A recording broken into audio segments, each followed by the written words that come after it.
3, 2, 1. We should be live. We got a green light. Green lights are good. Hopefully.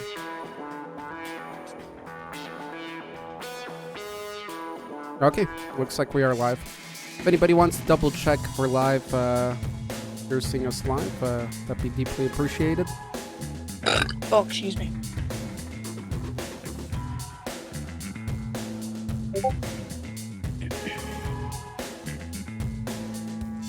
Let's see.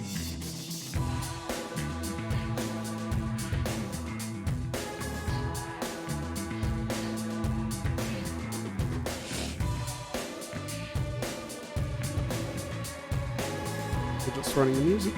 Let me know, guys, if I'm too loud too. I know you can manage my audio, but let me know if my audio is specifically louder than everybody else's. I think you're fine. Okay. Alright. Load things up slowly.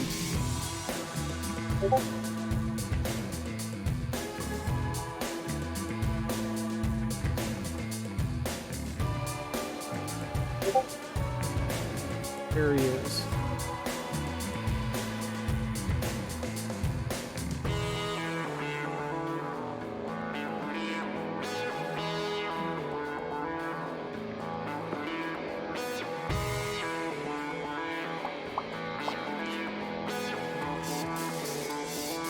We are live. Cool. Thank you very much, JMPF. You rock.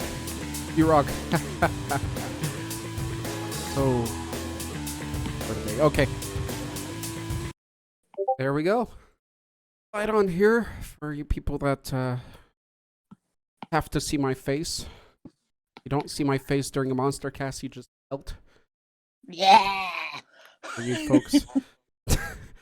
Okay. Greetings, everybody.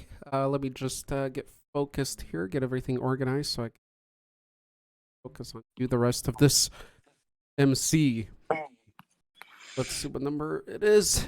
Greetings, everybody. This is Monstercast number 74, the greatest monster podcasts in the universe happen right here. Because it's not just I, Master Arthur. Yes, I will even use that here. But it is also, well, today we're joined by Bethany, who we haven't seen in a while. So welcome, Bethany. Hey. Welcome, Super OCD as Curtis Cat, right here. Super Slug. Super White Slug. Wait. What? Oh. Hello. Welcome, welcome. What are you saying? We have Darth Phoenix joining us. Guten Tag, Darth. And we have Dio. Guten Tag, Dio. They're going to be in text, I believe. Surprise us. Then we have Gargamel, Gold. Welcome, Gargamel. Then we I think he have died. JM. There he is. There we have JM. Then we have JMPF. Hola, amigo. Back for more. Awesome. So let's see here. We got Maddie McFly. I'm not sure if he knows that we're in voice. He can probably see that. Cool. So hopefully he joins us as well. And then we have on YouTube, we have George. How do you even read that? Hey, Georgie. George. Georgie. George. I'll just say it, From Georgie. movie Over on It. YouTube. Let me know if I pronounce that right or how you would like that pronounced, Georgie. But it's the first time I'm seeing you here, I believe. So that's wonderful for joining us over from the YouTube end. We'll see who else joins us.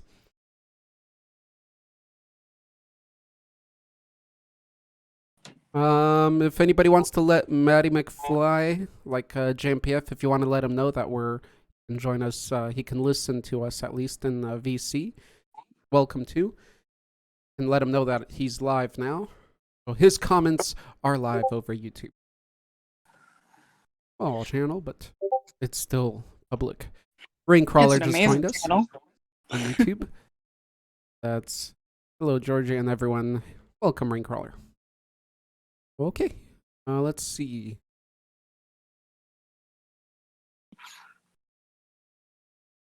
Okay. If everybody's ready, we can get started. I'll just call people out randomly. What do you guys think? How would you like to You don't have to present anything if you don't have anything, but if you do, then just say it and you can present. If you don't, just say it and say you're just here to listen. All good. Or participate otherwise. Well, I did think of another block. So you have Cool. more than one?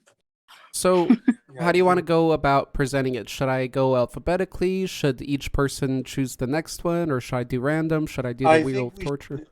I think you should maybe do like sort of in between where you do a random alphabet. We start with that one because that way Okay. like someone who has like an A in their name or a B in their name will always like go first, and So Sure. alphabetical. go last. Yeah. Yeah. Let's do it by birthday. Gotta be something different. So whoever has the earliest okay. birthday in the year. Mine's Well, in I was March. born May 19th, 1978. Okay, we got a May. Mine's in March. March. I'm March 2. OCD. December. November, you said, JMPF? December. December. Ooh, you're gonna be What you late guys then. saying? What's that, OCD? Wait, what are you guys naming months for? When's your birthday? Oh, December. Ooh, December 2. Okay, July for Louis. Darth, when's your birthday? Dio, when's your birthday?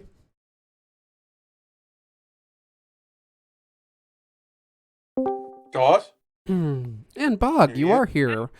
Well, this was Bog's I idea, am. by the way, to do this monster cast, and he said he was sick, but he's here today. He's a fighter.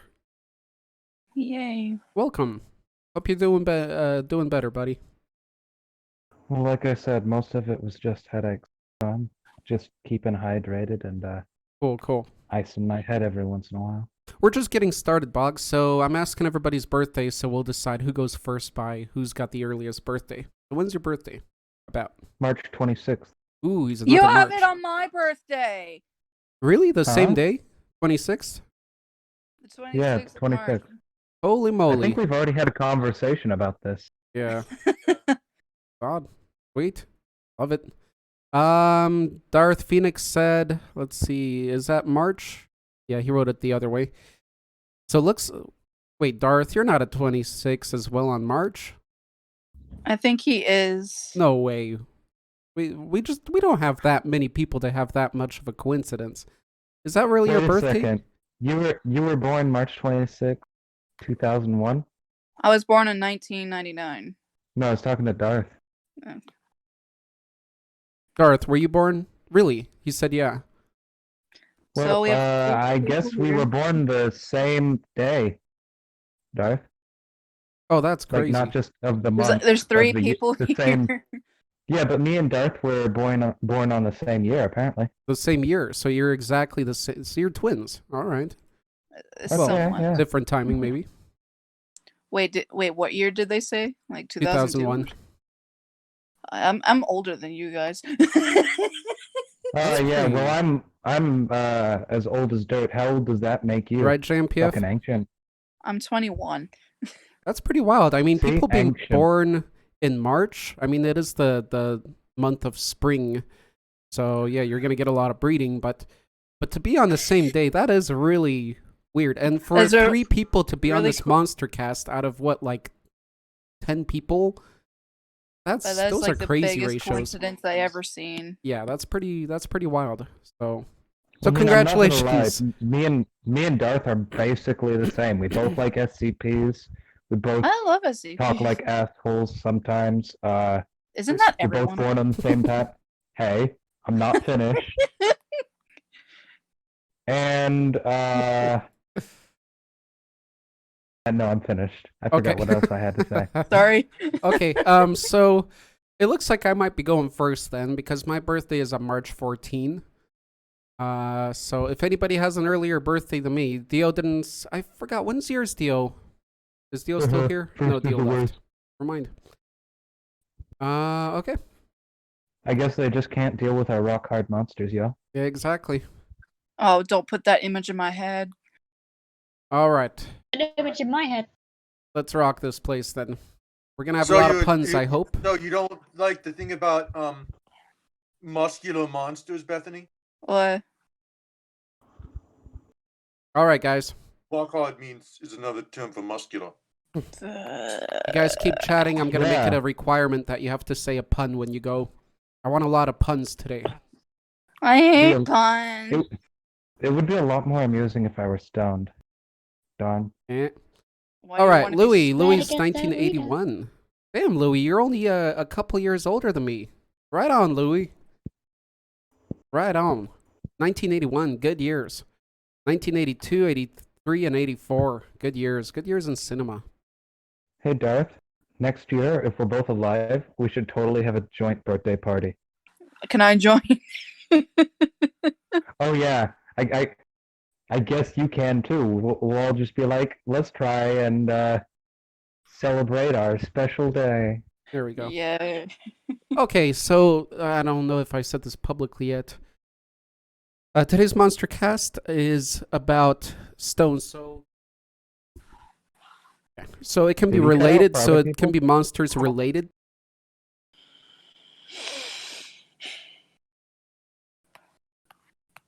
Is he only cutting out for me, or is it other No, he's people cutting too? out for me too. Okay. So I'm taking over for a second. Today's Monstercast will be all about monsters that are related to rocks, stones, crystals, anything earthy like that. You get my feeling? I wonder if there's a crystal meth monster. I think those are just called addicts. Have you Yeah, seen them? They're definitely not that would human be anymore. addict. But then again, I wouldn't be surprised if someone made some like adult Dungeons and Dragons parody with a crystal Meth meth golem. dragon. That would be Meth golem. amazing. I would so play that. I mean, it's called homebrew. Testing. Testing. Mm. I mean, Yeah. it's Right. not too out there. Of course, there's gonna be that. Yeah, because Rule 34. Okay. I was also gonna say there's just crazy wizards in D&D, and they've made a lot of the weird stuff. Like there's a type of creature that is classified as a mimic that is Really? just a bridge. They're living bridges that drop people into ravines. Wow. And some wizard made a few to guard his lair of solitude or whatever, his Cool. wizard tower. Well, And then- then they started breeding and they got out of hand and some of them escaped because he didn't care about them too much. He's just like, okay, I've got mine. And now there's more of them somewhere out there. So next time you're crossing a bridge, just remember, this could be the day that you die. Well then, Bago, do you want to go first on the topic then? It was your topic after all. No, you can go ahead. You sure? Yeah. Okay. I mean, you gotta have some sort of good as to the fact that you're getting old. Yeah. Okay. Howdy, Pokesaurus. Pokesaurus joined us over on YouTube. Okay, guys, then I'll start with my share first. I didn't have much of a share. Gargamel mentioned it earlier. It's the first thing that hit me in my mind. So I'll go ahead and share mine, then I'll choose the next person, and then the next person will choose the next one, and so forth. So of course I chose from the never-ending story, the Rockbiter. That's the first thing that hit me. I actually did a little feature the Rockbiter a little bit on the channel when I was doing sketches of the day. I did the Rockbiter. Somebody requested that one. Love the Rockbiter. Here he is. This is what he looks like. It's basically a giant made of stone that eats stone. I think all kinds of stone. I know he likes one specific kind in the movie. Hence, they're called the Rockbiters, or the Rockbiter. Not sure if that's a race or his own name. He does ride a bicycle as well. And I think it was in Neverending Story 2, which I don't necessarily recommend. But if who knows, you might enjoy it as well. I think it was in part 2 that he had a kid. Yeah, he had a baby. I don't think that was in 1. Correct me if I'm wrong. But in 1, it was just him. What do you think? Okay. So I think, yeah, he just had the bicycle made out of stone. So all made out of stone. He eats stone. He's a friendly guy.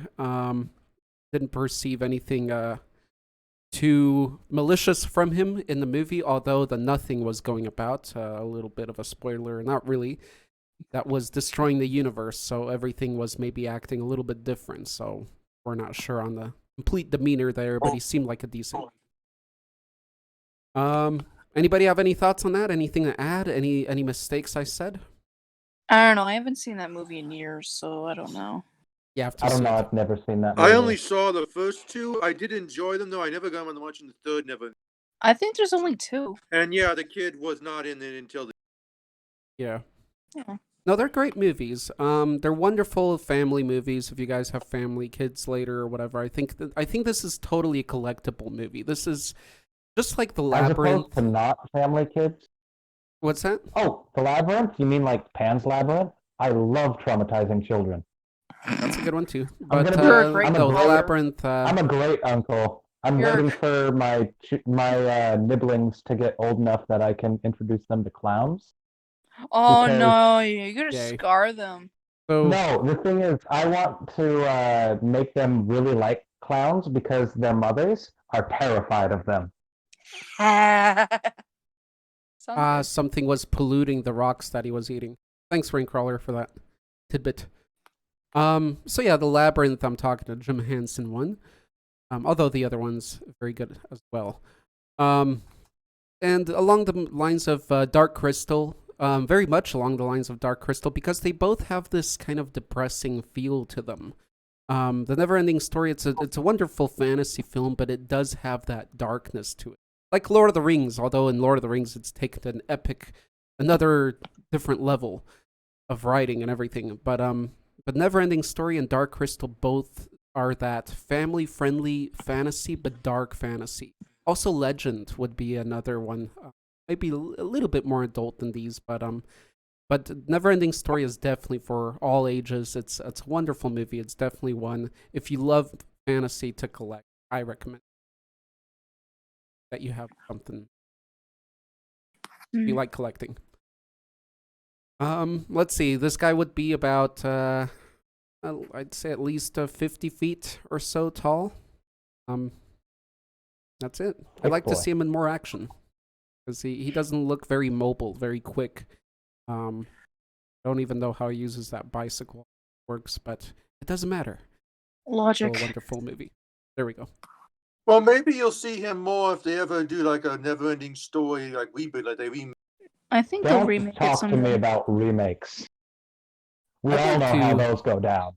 I'd enjoy going Sometimes deeper. the remakes are better than the. Sometimes, sure. Like Aladdin. Neverending Story, I definitely think it's the first one, and not that ratings always matter, but they certainly, in my opinion, show it here. I wouldn't mind going in depth on the rock biter or any such monster. It'd be very fascinating to explore its innards and how it could possibly feed on rocks and digest and that and go on existing.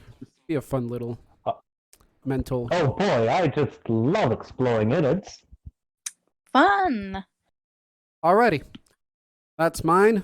I know it's not a huge one. I just wanted to shout that one out. I didn't think it over. There's a lot of other creatures I can think of that are particularly made of stone. But I'm curious what you guys are going to share, especially the ones that aren't made of stone, but maybe really related. So for the next person, I'm going to choose. I don't have a monster, so don't pick me. I'm going to go with, how about JMPF? You are typing. JMPF, you can talk in voice or text if you are ready. If you're not ready, let me know. I'll choose somebody else. Don't forget, guys, we also have people on YouTube. Louis is probably going to have something for us. I know Rain does. So we can shout those people out too. So that we have Pokesaur, Rain, and Louis and Georgie. Georgie changes. Have some present. Oh, it's That's- Gogmazio. So he used to be Gogmazio. Now he's Georgie. The It's an Georgie. it's an amazing name. The orgy. Hello, Georgie. Something was polluting the rocks. I was gonna pick the rock biter. I gotta think. And you pick, haha, Louis. Yeah, Gargamel already mentioned that one. I mean, what else really comes into mind? You know, when you get into movies, Plenty at of least. things. But there are a lot. Okay, so JMPF shared here. I guess I'll read on. Well, I thought of another one, but I'm gonna wait until I'm called upon to share. It sounds like he's offering himself up as tribute to me. Okay, I'll read on JMPF's behalf here. So he said, an ancient and horrible thing, the master of the monolith, was recounted as being an embodiment of all humanity's most horrid qualities. It personified human greed, lust, and capacity for malice. The degenerate Hungarian mountain men somehow discovered and formed a cult of the monster. Oh, cool. Using a mysterious black monolith stone found of the clearing of a mountain as a sort of altar, offering sacrifices and conducting horrible rituals to it on midsummer's nights. Crafting small idols in its image and creeping into the lowland villages to steal women and children to sacrifice. And likely would have continued were it not for Turkish warriors come to the mountains and conquer the Hungarian people. The master of the monolith and its beastly worshippers have long turned to dust and sit in hell, never to return. But on one occasion, midsummer's night, it rises from the pits of hell to bask in the veneration of its worshippers, incorporeal yet undeniably there. As the narrator states, a ghost worshipped by ghosts. Okay, so being the embodiment of humanity's most interesting. It reminds me a little bit, just a little bit, of the what do you call them? The stones in Dead Space. Not the moons, but the... What are the stones called? I just had a brain poop. An aneurysm. Yes, I had a full aneurysm right now. I think they're called the black markers. The and markers. The red markers. I That's think like right. the red markers like the. So it reminds me a little bit of powerful. that, except this is a standalone situation. So this is basically a stone that is the embodiment of humanity's biggest horrors. JMPF, if you can let us know, where is this from? The Black Stone by Robert E. Howard. So this is Robert E. Howard, the same writer that created Conan and Cole the Conqueror. If anybody's thinking Conan O'Brien instead of the Conan Warrior right now, you need to be slapped. Slappity. Conan O'Brien. Although Conan O'Brien's cool, but he's just a jester. The Conan, the real Conan. Some cool images. I like this one. I'm not getting it if these are like illusions that the stone's creating with a toad and another one, and then this other monster sitting on it. If you can explain those, JMPF, that'd be nice. What else? So that's what it... Go ahead. The monolith is used to summon the monster. To summon the monsters. Oh, really? Did I miss that part? That's the master of the monolith. Okay, so it summons creatures. Awesome. But it only appears during Midsummer's Night, Mhm. right? Because it's in hell now. Yes. Right, okay. So just on occasion, of course, it's got a bunch of idiot people that worship it and sacrifice others for it. I wonder if the sacrifices are They're really also necessary. They're also ghosts. The The entire cult is sacrifices dead. are always necessary. Hold on, what were you saying, JMPF? The entire cult is dead. All of them are ghosts. Oh, they're all dead. They're all ghosts. So everybody's in hell. So they're all continuing celebrating it in hell. It probably loved the whole sacrifice thing since it's the embodiment of horrid qualities. Pretty awesome. A very evil monolith. I guess the biggest question I would think is who created it since it's a monolith? Do we have any answers on that, Graham? Welcome, Dande, over on YouTube. Good to see you from there, buddy. The monolith is actually part of a gigantic palace. Is part of the country... No, it's part of a building under the mountain. Oh, a building under. So it's a natural creation, you're saying? Kind of? No, but he's million years old. Millions of years old. Okay. So it's just a mystery, kind of. Yes. Okay. Awesome. Anybody have anything else to add? Go ahead. No. Now's your chance, guys. Come on. Jump in.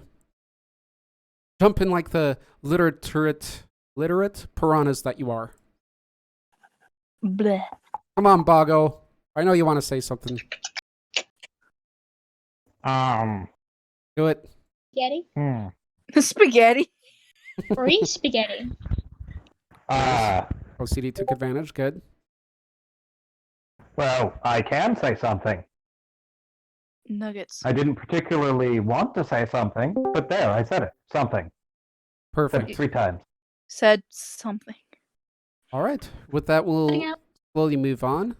JMPF, you can go ahead and choose the next person. Remember, guys, if you get chosen and you don't have anything, no fret. Just tell us you don't have anything, and we'll move on. It's all good. It's just a hangout. But that's cool. I guess we did a Cult Monsters episode before, so for you guys that are archiving any of this, probably not anybody here, but if you are, this would count as another cult monster as well, as a cult did form around it. JMPF did add, the stone was actually the tip of a gigantic palace buried under the mountain. It had weird markings on it. Ooh, the tip of a palace. That's so awesome. That can be so much more lore to it. Robert E. Howard. Awesome that you shared that, JMPF, because I was ready to see Lovecraft somewhere under there, but when you said Robert E. Howard, huzzah to you. Well done. Let me catch up on YouTube. We had Donde said what rock monster is from, a type or stone. Okay, I got somebody else called same. They might be picked by Arthur or Gargamel. Donde, I already shared mine. You can backtrack or ask me, and I'll basically it was the rock biter of Neverending Story. So let's see. Do you have anything else? Gargamel didn't share yet. Let's see. Made of rock, have 4. I think diamond or some emerald could also be an option. Yes, all kinds of gems. Stones are everything from rocks Anything to that's gems. hard. Not everything. A lot of It's hard things alive. aren't stone, though. Like, Like, doesn't metal count as a stone? yes, yes, it does. I mean, it's a derivative of minerals that are found in stone, but I think it's a bit of a stretch. It's a refined stone, but it's Mm-hmm. still technically is. But yes, Bog is the administrator of the decision making here, so I has mean, to I be guess it filtered through him. depends. Cool. So Boggle will give it a green light or a red light when you're ready to present. We'll see. Either Like, we if you're cut off just your like- head or we eat your head. I prefer Why to not have my both? head eaten. It Cut off my probably head would be eaten. both. That was the trick behind it. Thanks, Boggle, for ruining it. Now they know what's up. No, Rain you, Crawler. I would you prefer eat their neither. head, No, and I then don't need you it. You're gonna have to. Raincrawler did Oh. ask JMPF, JMPF, if you're listening, Raincrawler asked if it is alive. Is it like the markers? Well, the markers, I don't know if your question's connected, but I figured the markers weren't really alive, Raincrawler, but rather just messengers from the Brother Moons, I think. So, but that's, of course, not clear. This could be different, though. It seems like this, because it has strange markings on it, I personally would say it's just a curse created thing. You know, a magical curse or charm that was created out of stone, shaped into a monolith, and with different markings on it that imbue it with this curse of existence. it could have its own malevolent presence to it, Yeah, I suppose. when it comes to magic, it's hard to say dead or alive, because if there's any magic in it, that's already maybe a consciousness of its own. So if it's a curse, that's an interesting topic. If it's a curse, it could be a curse is sort of living in its own way, right? So that Yeah. in that way, it could be not living where it has to, where it's biologically connected to us, but it still has to feed from energies and such. So yeah, in a sense. JMPF did say You can say it summons the master. He said people tried to destroy it. They all died. Wonderful. The end. Cool. Dio might be back. I mean, I'm back. there have been stones in real life And Dante that is back. were pretty normal looking, but apparently had terrible curses of leading people to ruin should they actually try and Who would harm it curse a anyway. rock?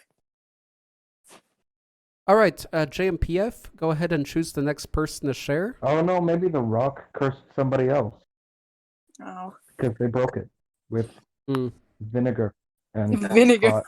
pot. No, seriously, if you heat a big rock up and pour vinegar on it, Like, doesn't it it'll make dissolve? it a lot more brittle. Oh. JMPF, do you hear me? Who's the Thank you, next Zach. person? Can you hear me calling? Hold on, guys. He just said it. Say it again, JMPF. Dart. Darth Phoenix, go ahead and share yours. Is it an SCP? Probably. Let's see. We're gonna have to cut off I know another of his fingers. I know several SCPs. Well, as long as it fits the theme, I don't see what's wrong with it. Do It you? doesn't matter where it's from, at least it just matches the description. No, I was just seeing if I could guess right as to what it was in my head. Well, Darth is the SCP master, so at this point, if he doesn't share an SCP, he loses a finger. I only Sounds have kind of harsh. Sorry, Dande. New rules today, new rules. I took a little bit of a Well, break, I by the am way, a- guys. From I'm a tad peckish, so an Peckish. extra finger might be nice. Gagmazio Giorgio is here, also in voice, so listening, awesome. All right, let's see. Darth Phoenix, it's your turn. We're waiting on you. By the way, guys, I took a few days off from the Discord. A little bit How of a dare break. So that's why I haven't been around. But usually the people that are around aren't really here, I think. Oh, LCD's here often. I think Bethany came back. Mhm. Just wanted to say that. Geo is back. Cool. Darth has nothing. Okay. JMPF, you're going to have to choose another person. Wait, Who's- seriously, Darth? Another. Darth has nothing stone related. I'm shocked. Okay, Dandy. Dande. All right, Dande. Plus, Dande, you can also shout out how the progression is going with your challenge. Oh, what's the challenge? Chimera monsters. You can pick 2 to 4 monsters. Mara, isn't that like a hybrid? Yeah. Yeah. And then at the end, I think of the month, which is next week, we'll try to have to guess what creatures you used to make it.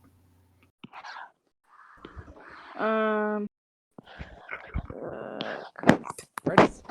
You Alright, making a bit of noise there, Beth. the rock creatures that I picked for today are the ones from the Teenage Mutant Ninja Turtle cartoons. They're the rock soldiers from Dimension X. The one that only, I think, appeared in the cartoons was General Trag, and he's the brown one in the background. What cartoon again? Sorry. Teenage Mutant Ninja Turtles. Yeah, the 80s, 90s Teenage Mutant Ninja Turtles cartoon. Wait, wouldn't Rocksteady count as today's monster too? Eh. Okay, nobody got that. Nope. I think Rocksteady was the So Rhino. Rocksteady was just his name. Yeah, yeah, it's just his name. Sorry. Bad joke. Okay, go on, Dande. What else can you tell us about him? What's their purpose? Well, these are Krang's army over in Dimension X. And throughout the series, he tries to bring them through a dimensional portal so they can invade Earth. But they always fail because of the Teenage Mutant.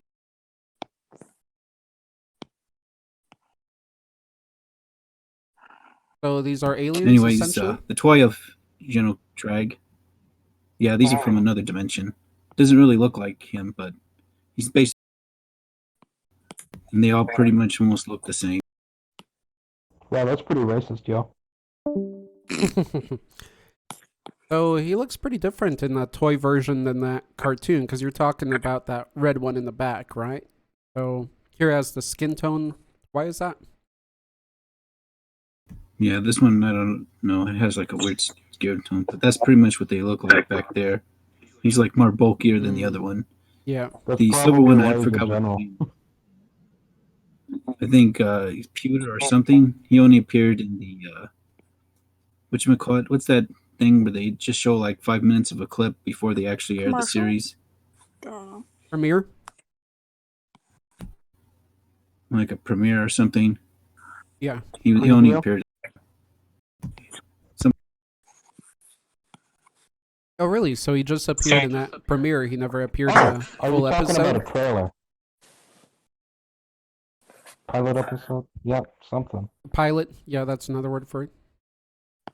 So that's the only place That's you... Yeah, he Another only word. appeared in. Go ahead, Donde.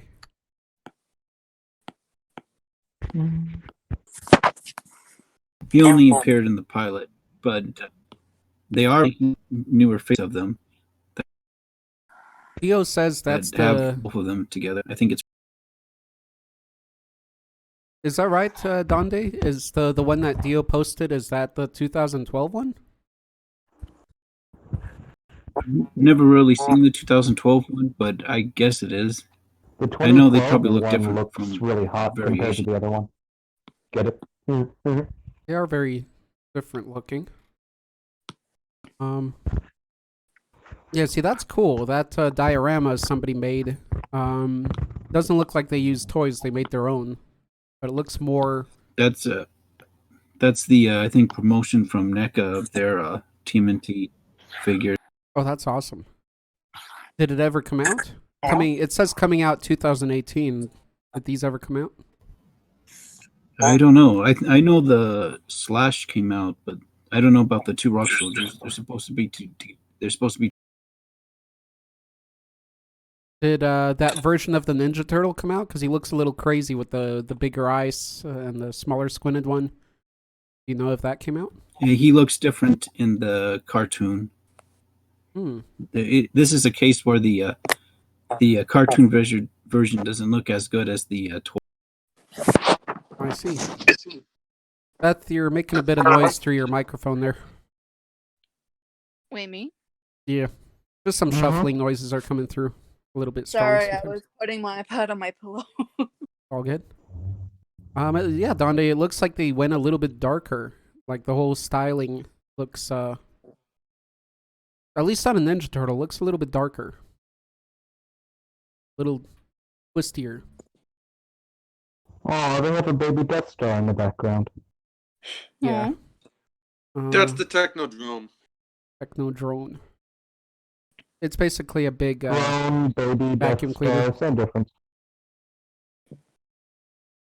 Okay. Death Star is in space. The Technodrome rolls around on the Earth, so underneath the Earth. Oh, so this is They're Earth. both made This out of metal. isn't another planet. Okay. And just in case you're curious, I just posted that turtle that was in the cartoon. That's what he looked like compared to the what they're. So he's not a ninja. He's not one of the Ninja Turtles. He's a different character then, right? Yeah, he's a different turtle Gotcha. character Okay. with various. Can you tell us, Donde, how that Technodrone relates to these things, or it doesn't? I think from what I remember, because I saw this like when I was real little, I think Krang and the Shredder came into this dimension, or just Krang, sorry, came into this dimension through the Technodrome, and it was underground, and he was trying to barrow his way, or I think he appeared on ground. It's like their base, and that's where Krang's technology to Dimension X is. Anyways, they destroyed it, and then it got buried underground. Okay. Huh. Connection underground to it. That'd be so funky if we got a connection to another realm or something through the underground. It'd be so many silly people claiming it to be hell and on others. And then it would maybe even confirm the Hollow Earth theory. It's a fun theory out there if anybody's ever heard of it, called Hollow Earth. Look it up. Thanks, Steel, for Yeah, sharing. Go ahead, Tandy. Dio posted. I've heard of it. It's pretty ridiculous. Granitor. Say it again, Dante. Dio posted the other guy's name when he showed a clip of what they look like in the 2012 one. Gotcha. It's General Trag, and I don't know what the other one's rank was, but it's Granitor. Redder. Cool, thanks, Dio. So, yeah, very different take. Interesting. Huh. Almost looks easier to CGI animate that way. I wonder what the turtles look like in that 2012 version. So I guess the 2012 version is a full CGI cartoon. Cool. Yeah, let's see what they look like, Dio. I know How Beast can that Wars. thing fly? I used to watch Beast Wars, right? Yeah, and that was a full CGI cartoon. That was pretty cool. But that was years before. That was in like the late 90s or so. This is 2012, so I'd want to see how different the CGI looks like. So of course, CGI in cartoons will not be nearly as good as in full-fledged movies. All right. And as far as your question, Beth, he doesn't fly very well. I would guess so. It's actually a burrowing monster. Okay, For the most those part. turtles look pretty cool, actually. Yeah, I'm liking that aesthetic. It's not too simple, but it's got a lot of character in it, actually. Yeah, I like those. I don't really like the reboot of these old TV shows, like the redesign models. Yeah. I don't like them as much. I'd have to agree with you on that. Be a fan of that. Like they redid He-Man, and who knows if any of you even heard about that. They redid the toys and everything. And old 80s He-Man was awesome. The new stuff, I mean, again, nobody's even really heard of it. I mean, there have been several readers of He-Man. They're also making a He-Man movie, which I have big hopes for because of some of the people they've got signed onto it. You know what could use a reboot? Maybe not a reboot, but just a re-entrance to the world is Dino Riders. Dino Riders was so awesome. People living with dinosaurs and then arming them with weaponry and missile launchers and stuff. The bad guys, of course, used a lot of the carnivores. They had the big T-Rex the leader was riding. Those were really awesome toys back then. Had a couple of those. Oh, I forgot to say that it's a live-action movie. There's a live I heard him action. mentioning it. Yeah, there's a live-action He-Man and the Masters of the Universe movie. Yep. There is. Not very I haven't even seen related. He-Man. I heard there's a new one that may be coming out. I don't know if that's just rumors or... Yeah, it's the one that's in... It's obviously going to take even longer now, but I have big hopes for when it comes out. Oh, so there is. Sweet. It looks more like accurate to the actual cartoon rather than the old movie. I would need to rewatch that movie. It has the actor that... I have the power! Basically, in the older movie, He-Man is the actor that played the big Russian boxer in Rocky.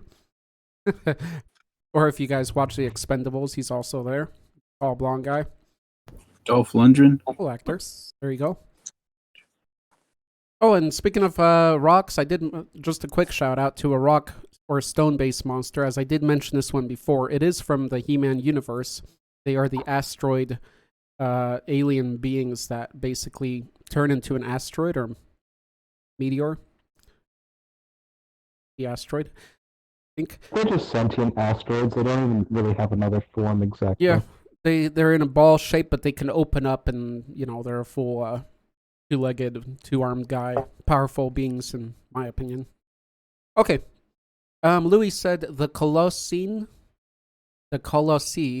from Shadow of Colossus were guardians that protected the land and kept evil beings from crossing into our realm, and had seals on their bodies served as live stream.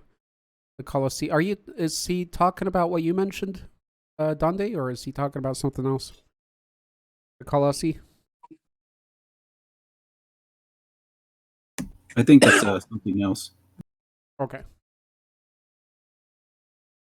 All right then. That was you. So Dande, you can call out the next person, but I see Gogmazio already shared his, so I'm gonna share that one real quick, and then I'll get back to you, Can I Dande, read it?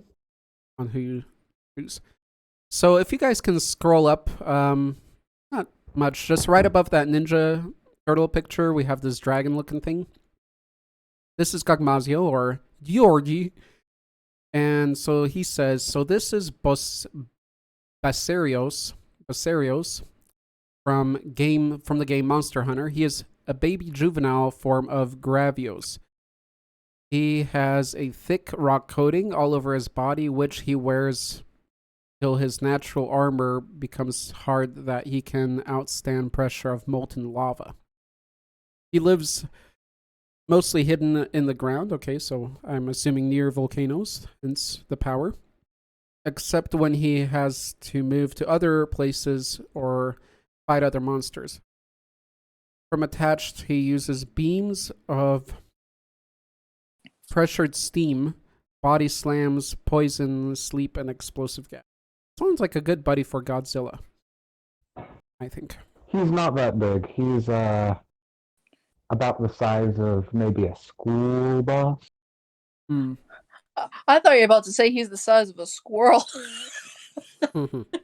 No, he'd be slightly less terrifying than actually He'd be more so terrifying in the cute. game. He is already cute. He'd be You see even those cuter two if he'd be horns on his smaller. face? You can break those. I will You can say also break the lumps on its back. he Poor does baby. look awesome. He's got the stone texturing and the moss growth. Gotta love moss. Big fan of moss right here. Big fan of moss. Hey, Gagmazios, could you post the adult form for them to see what it grows up into? And what is infinitely more terrifying to me Oh, the because adult. of my experiences with being shot with its lasers over and over and having teammates that got caught in the blast as well.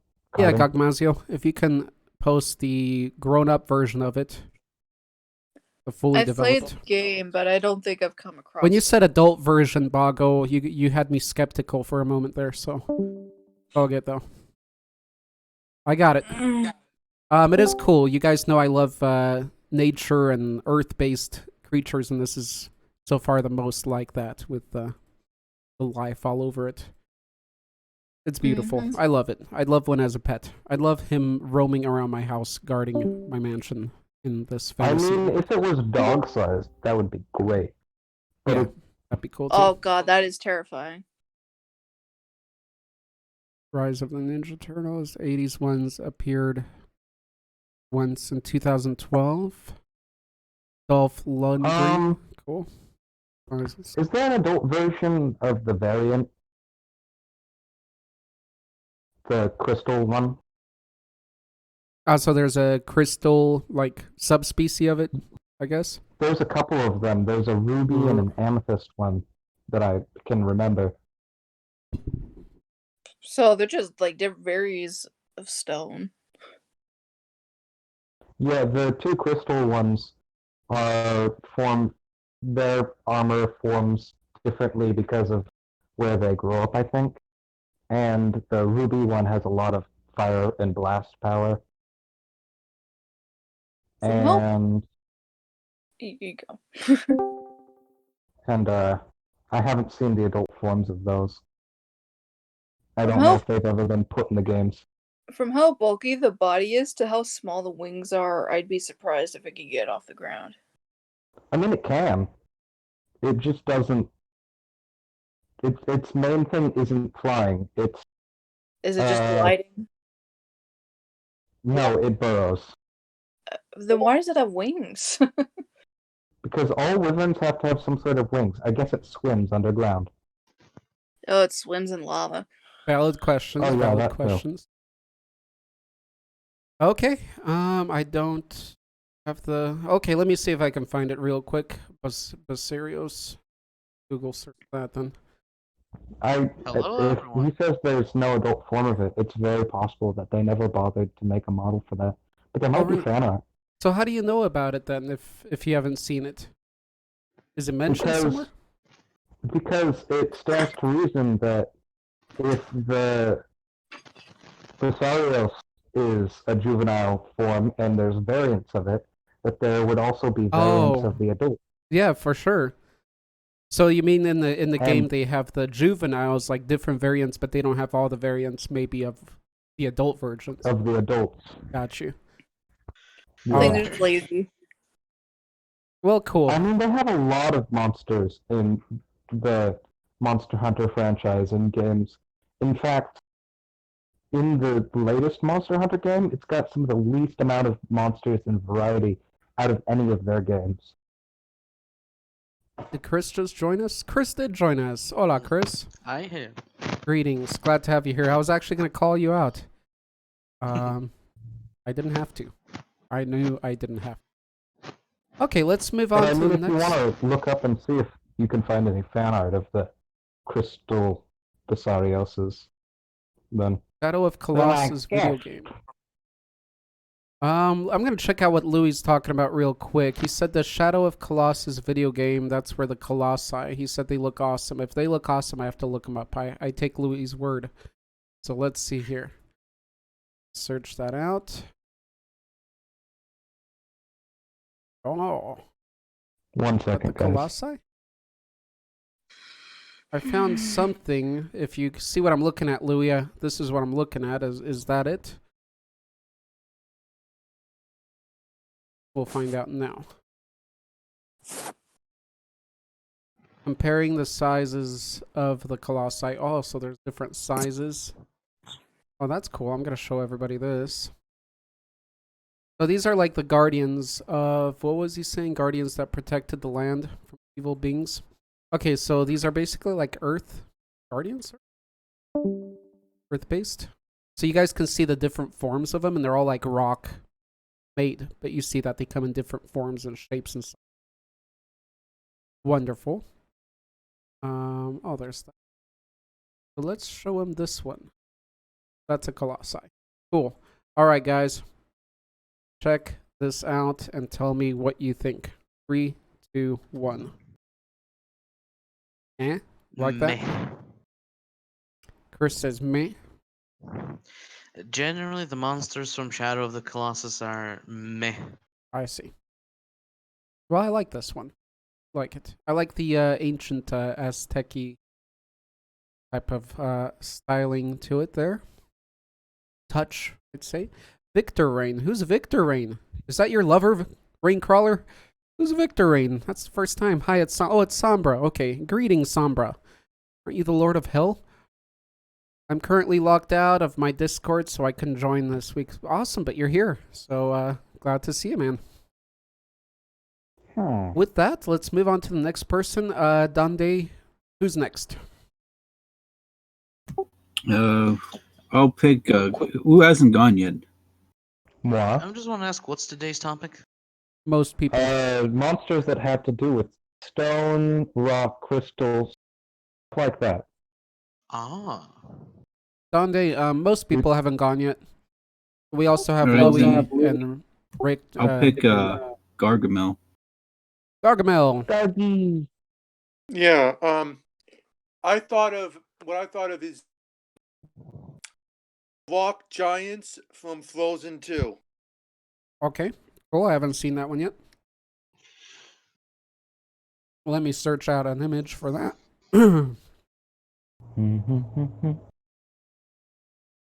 And what can you tell us about them, Gargamel? Well, they're giants that are made of rock. They're somewhat similar to the Rock Eater from the Neverending Story. They don't talk, though, and they're pretty aggressive. Okay, so not quite as sentient. No, not as intelligent. Definitely no. Trying to get an image. I remember there was like an ice creature, I think, in the first one. I haven't seen it in a while. Wonder if this one looks anything. Oh, I found it. It looks pretty cool, actually.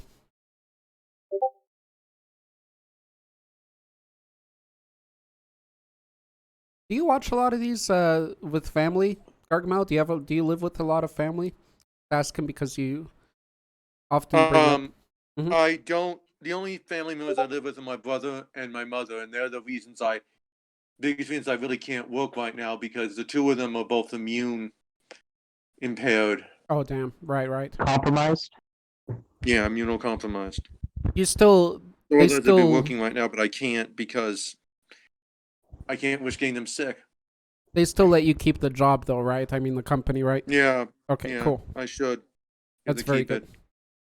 It's a good job. All right, here it is, guys. You see it towers over the trees. Pretty awesome. And it does look angry, so. Yeah, that's definitely it. For Frozen 2, it looks doesn't about look... as bright as a sack of rocks, not gonna lie. Unless there's better images, for Frozen 2, it doesn't look that, like, amazing as a design. I might be missing a better view of it. But I know Frozen 2 made a lot of noise, and there's some awesome artists behind it. I kind of expect something a little bit more, I don't know, aesthetically pleasing. Well, it's not the only new creature in that movie. Right. So That's what I that figured. I can't figured all be it's, winners. it's fantasy probably creatures. not one of the main antagonists or anything. Just an extra nuisance in a way. Well, they do play an important role in the story. Okay. I'm not going to give away anything though. So there's more Nah. than one in the story? Yes, there is. Okay. It actually looks about the size of the Rockbiter. Interesting showdown they would be. The Rockbiter versus the Stone Giants. Who do you guys think would win? Yeah, I think the Rockbiter would probably win only because he's slightly more intelligent. But then again, the Stonebiter might be a lot stronger because he did something in the show. I'm not going to tell you what it is, but really made that creature have to be pretty Confined. powerful to do it. Yeah. They do look more aggressive and hence more ready for battle than the Rockbiter. I'd just like to point out that the Rockbiter could probably just eat this other rock monster. Yes. Good point. The game is very reminiscent of KF. Neverending Story is worth a play. Huh. Neverending Story is worth a play. I didn't know there was a game like that, and it's worth a play. If it's worth a play, that sounds pretty awesome, actually. A Neverending Story full-out game would be amazing. There's a tabletop role-playing game for Jim Henson's Labyrinth. I think I posted that in the Tabletop Monsters section a while ago. There's a I think review there's of even it. a couple of them. But a Neverending Story, like if they did a new, awesome graphic-powered, game in the world of Neverending Story now, I think that would be amazing. They should definitely get the license and run with that. You mean like already a has an input, so- PlayStation 4, Xbox One style game? I don't know why those specific consoles, but I mean just, a I modern mean, like level. the next gen console, I mean. Oh, yeah. I'm a more computer, but yeah. I mean, just something that's up to par with the latest games, but in the world of Neverending Story, that'd be pretty awesome because it's already there. It already exists. It's written out for you. Take advantage of the license and make something good rather than crappy movie-based games, Let's see. Raincrawler says, if that is the case, the story would be amazing then. Yeah, man, it has a sequel called ICO where you have to fight back the evil that gets unleashed. All right. Dio's having a stupid phone. Poor Dio. No one has still talked about golems or gargoyles. Strange. Yeah, yeah, they're getting full-fledged out more like characters today, Gogmazi, which is nice to see because I figured, what are people going to talk about other than like earth golems and such? Let's continue. Be right back. All right, Chris. Chris is not around for the short moment, so don't choose Chris. But Donde, I think. No, you chose Gargamel. Gargamel, who do you choose next? Skip Chris for now. Who hasn't gone yet? Okay, so we have Louis and Rain over on YouTube. Not sure if anybody else there would share. We also have Super OCD here, who is Curtis Cat. We have, I think Gogmazio already shared theirs. And also Bog, which is redacted, and Chris. Let's I mean, do if my Curtis name's Cat Super Bowl redacted, CD then then. you shouldn't be saying it. Yeah. Okay. Super OCD, it is Okay, so your Super turn. OCD, what do you have? Let's see. We got a shocker. Moment of silence for Super OCD. He doesn't have one. He's just enjoying the show. He's living it out. All right, Super OCD, fair enough. Just lurking in the shadows. You're telling me you, of all people, There's always don't have a Griffo, rock true. hard monster? There's always Griffo around. We could call a Griffo out. Who just joined? Okay, so Dio's back. Hopefully his phone is not being stupid anymore. So there's also Dio to choose. And Super OCD is making hot chocolate, so everybody get your mugs ready. By mugs, I mean your heads and your skulls.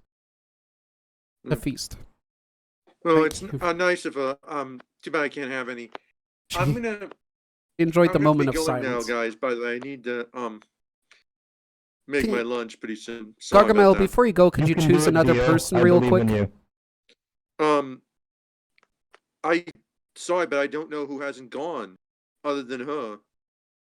Dio, Chris, Bog, Raincrawler, and Louie. Well, let's do Dio then. Dio, if your phone's working good enough, it's He's at got 2%. 2% left. Damn. He's trying to type it out. All right, we'll see. I'm gonna Okay, be thank going you, now, Garg. guys. Yeah, take care Have of a yourself. Nice day. You too, man. Thank you. Take care. I will. Bye. Sorry. This is one of the rare times that we had a moment of silence for you, Super OCD, and you caught it. Good thing you enjoy these, that you feed off of them. It's good to know. We'll keep them going.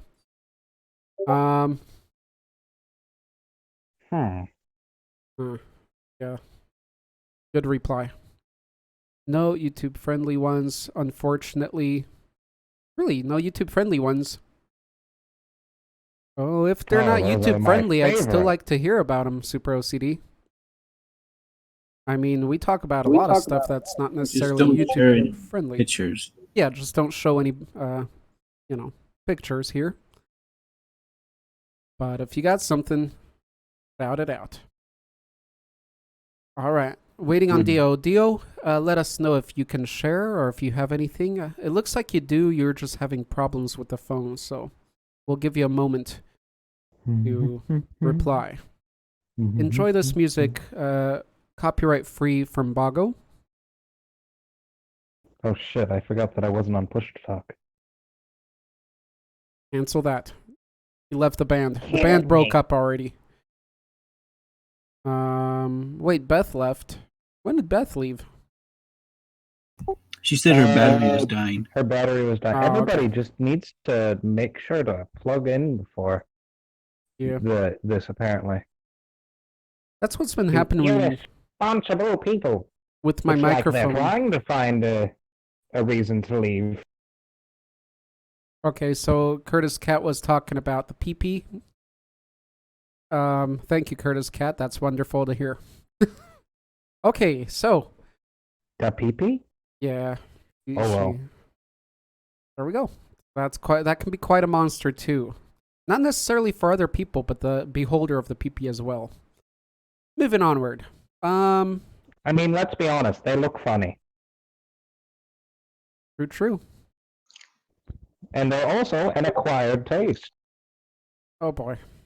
Yeah, man, it has this. Okay. All cut up. I think I'll choose the next person. Wait, did Dio reply anything? He was typing. You're still typing. He's still typing. He's having a Griffo moment. By the way, guys, my mic was cutting off sometimes due to, I think, the cord being loose that's Oh, he going into posted the it. microphone, so that's why. All right, Dio shared. Thank you, Dio. Dio, before your battery dies or before you leave, think of the next person to share. You don't know who's gone, then just make a list. We'll go one by one. May I read his out loud? Yes, please Narrate, do. as it were? Oh boy, you guys get a genuine bog reading once again. Here we I'm go. gonna talk about Gravitack from Ben 10 Omniverse. He's like just a giant rock with a face on it, who also has legs and arms. Don't forget those. He can fly and mostly can do anything with gravity. Also found out about other abilities on the wiki, but I don't want to type them out. All of them are basically gravity enhancing the weight of him to be able to like punch things or manipulate things via gravitation induced telekinesis for the most part. Yeah, he's literally just a tiny little asteroid planet. So He those are all can the curl himself up in a abilities. ball and make an orbit around him. He can also increase his own density, I think. Wait, he has an ultimate version? Whoa. What do those little ones do? For the ultimate Do version. they Huh. they eat things? They look like they eat things. They're knee biters. That's pretty cool. See, this is, guys, what I was talking about aesthetically pleasing. I find this guy I as a I just want a to cool know design. what sort of planet demands something evolved to be that. I mean, it could be a species that evolved in space rather than on a planet.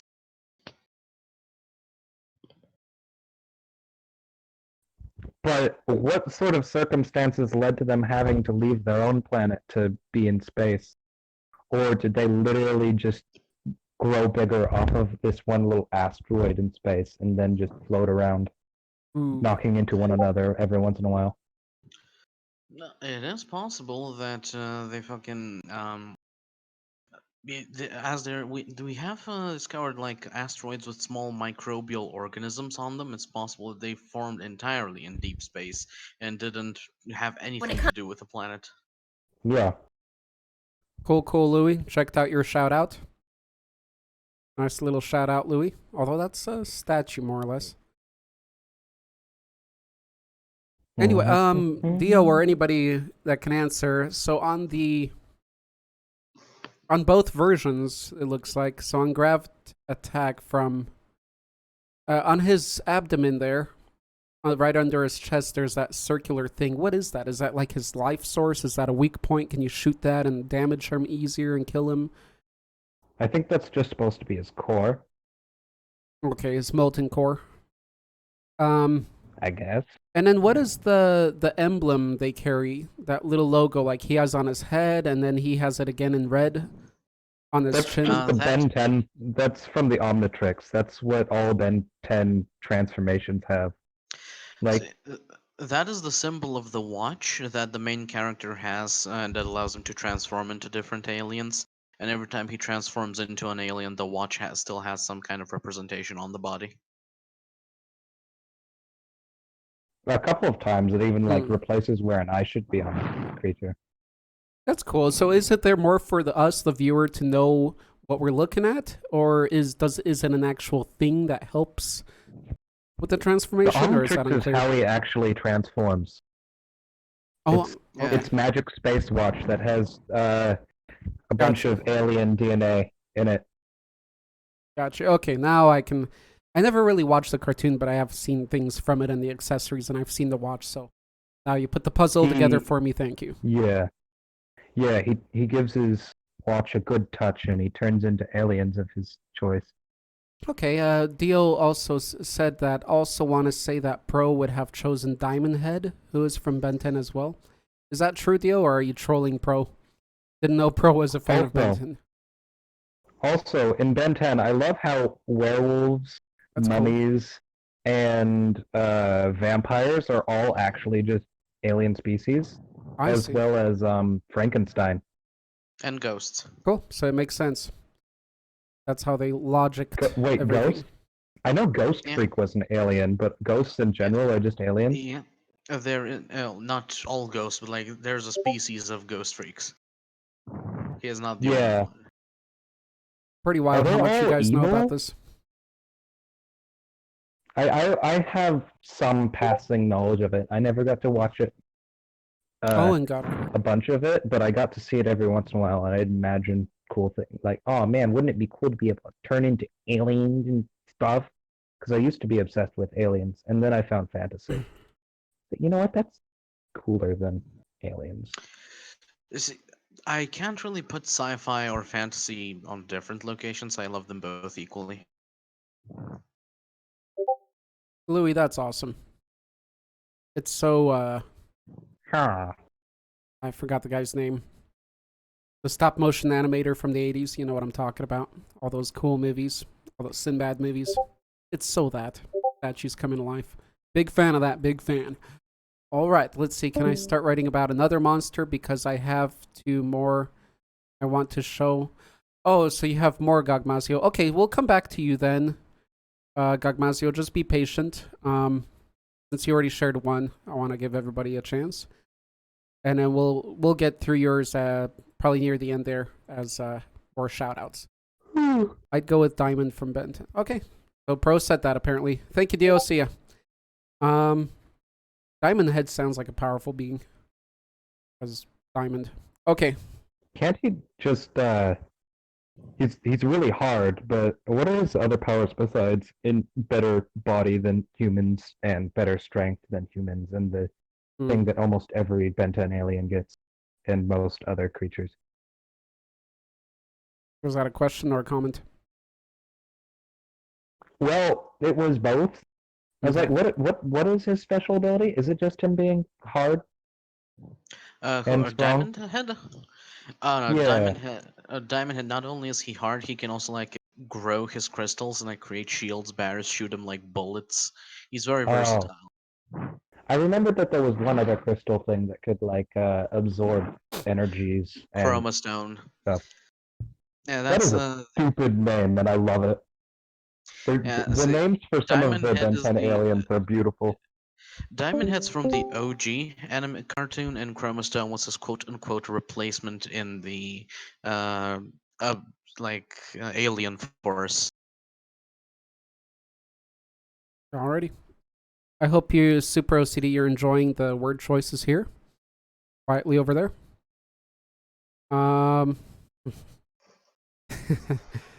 All right, moving onward then. Let's go How do you with. tell a boy rock from a girl rock? That was Dio. Dio didn't choose anybody next, did he? I don't think You so. take a look and it's chromostones. Brago, since you are the king of interruption today, how about you choose the next person after Dio? Procrastitron, There he is. get in here. Is he in here? No, he's not in voice, so I don't think he's listening to us. How dare he? Just You could always stopping pick by. yourself because wait, is Chris back? I am back. There's Chris, also it's your Chris. turn. Okay, Bog, you can Oh, choose God. from yourself, Chris. I already chose Chris. You choose Chris. Okay, Chris.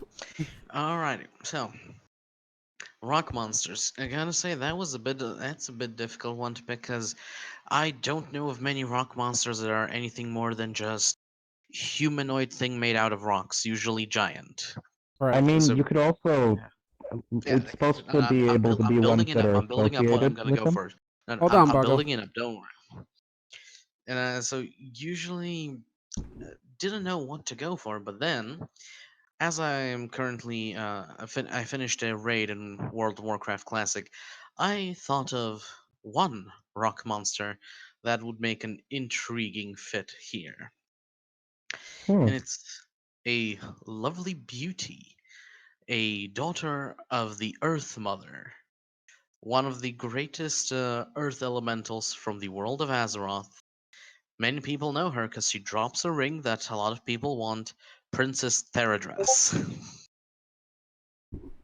That's hot. Hmm. Now, I'm just gonna drop some more images over here, as she is also technically a giant of sorts, as she has a large amount of other stone or mountain giants protecting her essentially. So she, being the daughter of the Earth Mother, was among the ones who was guarding the old gods that were locked down in the world of Azeroth. And because of that, eventually their whispers began to drive her evil and eventually corrupted her.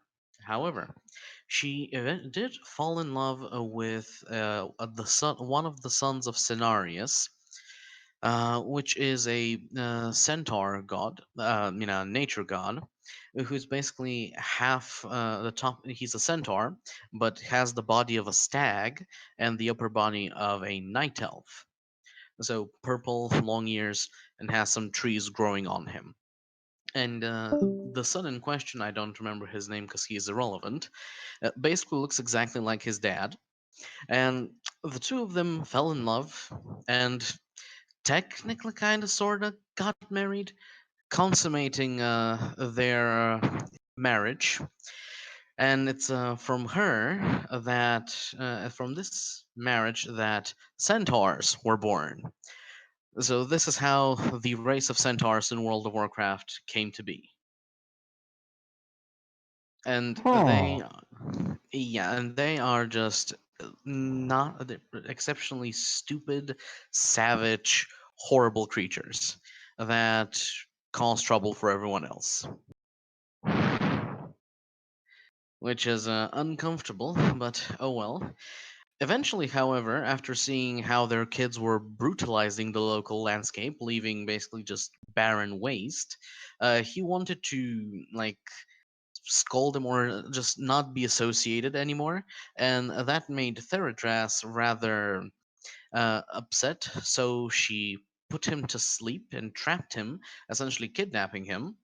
Uh, and so adventurers, when Hmm. venturing into her lair, would have the option to save him.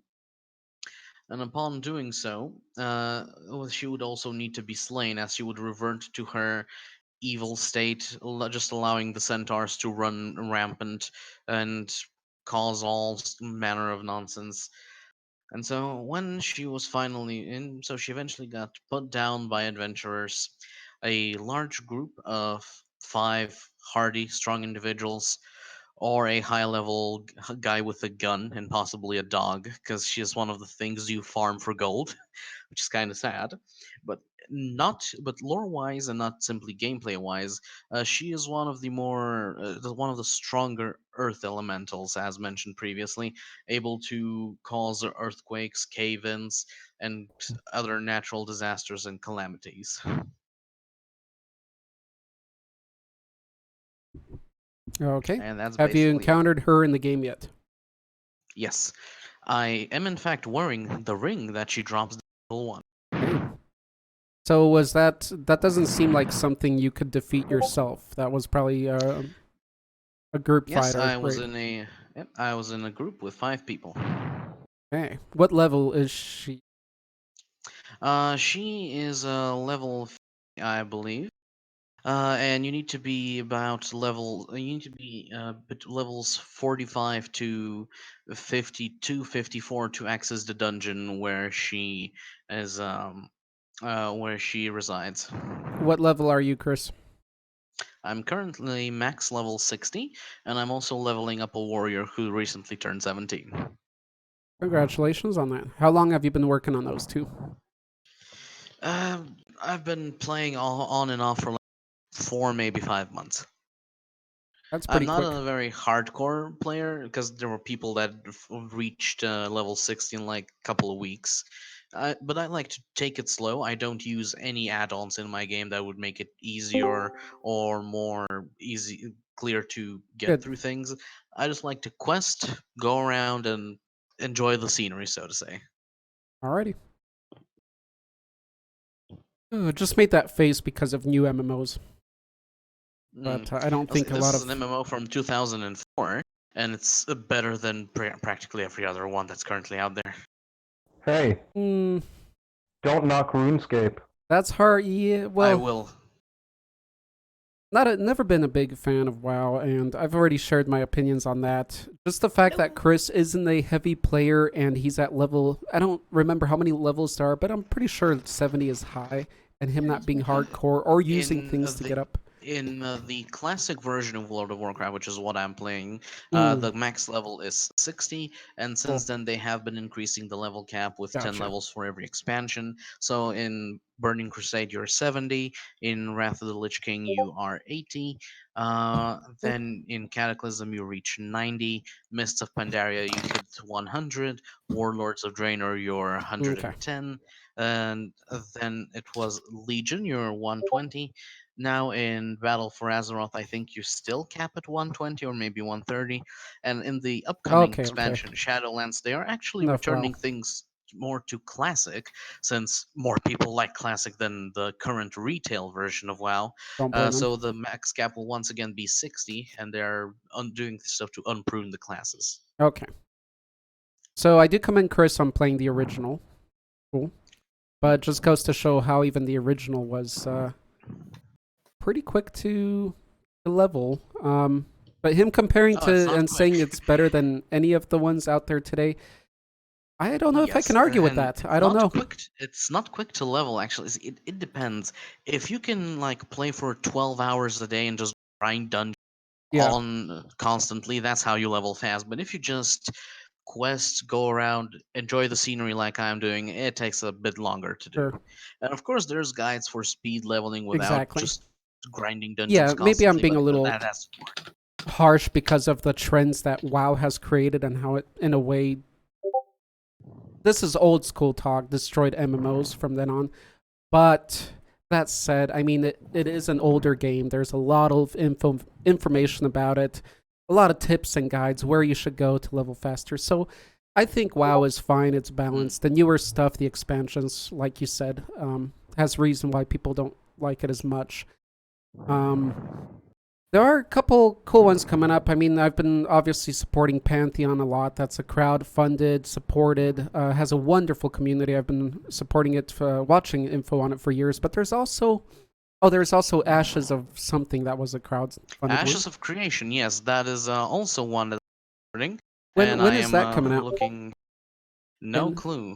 Okay, so that one's still probably not too far along in production, but somewhere there, just like Pantheon. It is rather in production because they've only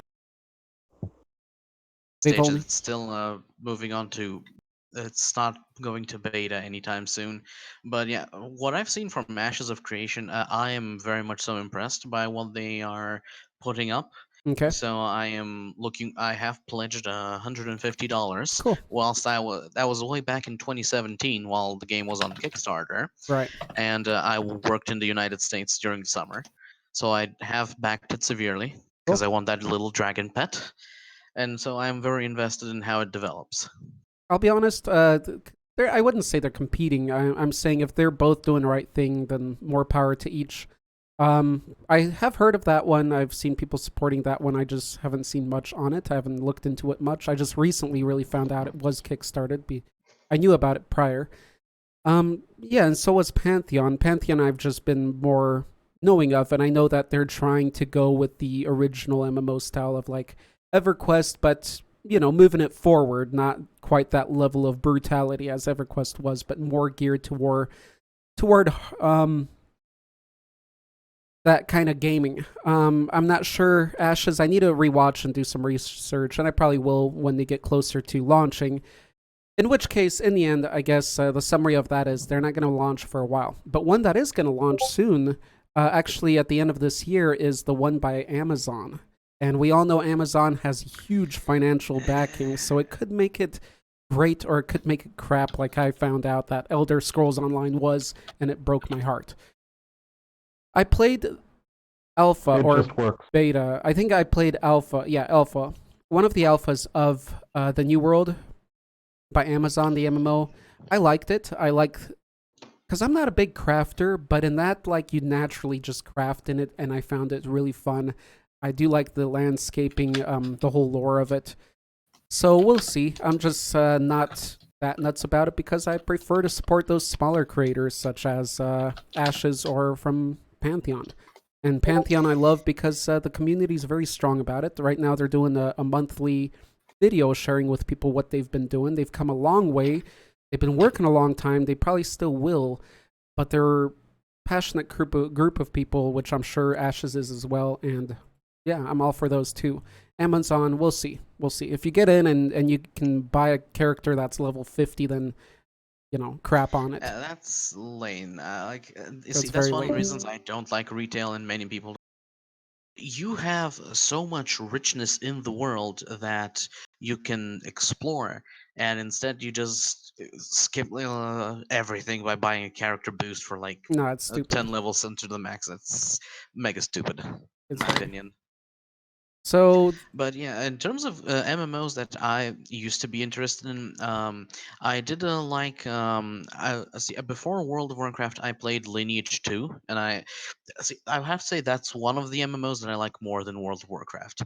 I just adored Lineage 2. That was my that gateway seemed like a MMO. good game. Mm. And then there was one that was that briefly popped up, which was from a bunch of people that had left Blizzard and formed their own studio called WildStar. That was a more sci-fi MMO. That was basically World of Warcraft, but kind of in space. It seemed pretty dope with some of the. I particularly liked how you had you could pick your class. But in addition to that, you could also pick a profession that actually Mm, had benefits to you. For example, you could be a soldier, a builder, nice. scientist, explorer. And like, oh, if you were to say pick a builder, you'd be the one who to form, build, literally build from the ground up the base of your guild, or for friends or for yourself, so people could come by, gate resources. Soldiers, of course, being the ones that do more fighting. As an explorer, you have like a mini game quests where you'd go around and actually explore the land to Yeah. find more stuff. And for scientists, if you could like go into dungeons, and because you were a scientist, you could find things that would let you unlock new paths and access to new loot in the dungeons themselves. So everything had a point to it, and Yeah. that was great. Sadly, it died, which is sad. That's a Yeah, very I'm good getting a idea, lot of actually. yeah, I'm getting a lot of About those Wildstar vibes professions. from Ashes of Creation. Mm, But the main thing that I like most is the node system. How when you and people do stuff in a specific area, that area gets built up more and more and unlocks new stuff to do, which is terrific. Saw In mentioning of addition to that. that, you Hmm. yeah, in addition to that, you don't have stagnant cities, because the more you develop a node, that's where cities develop. And players are become like guilds will take over cities. They will be their mayors, the people that run them. You'll build stuff in the cities. You can also have caravans with merchants traveling about, so you don't have to stay put in a city. You can be a merchant character type of way. And you also have people that can be just bandits, just raiding caravans for the loot and stuff. And from that, you also have players who can make a living by being caravan guards. It's Ashes of Creation is just. I love their slogan, like "Make MMOs great again." I am very much so hyped for Cool. that. There you go. There was a sell by Chris. All right, we'll see. We'll see how they do. Mini silence. Hopefully it'll be another. Oh.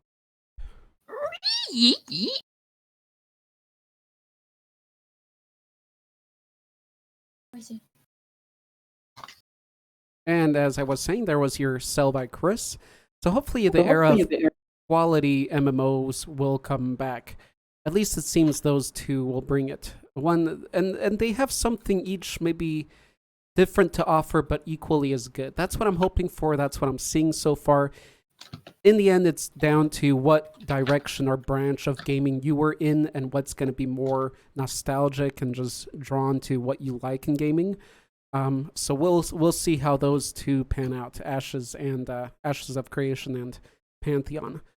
And let's see what people say about New World. We'll see if it's free to play. If it's free to play, I might jump in and mess around for a little while, but we'll see.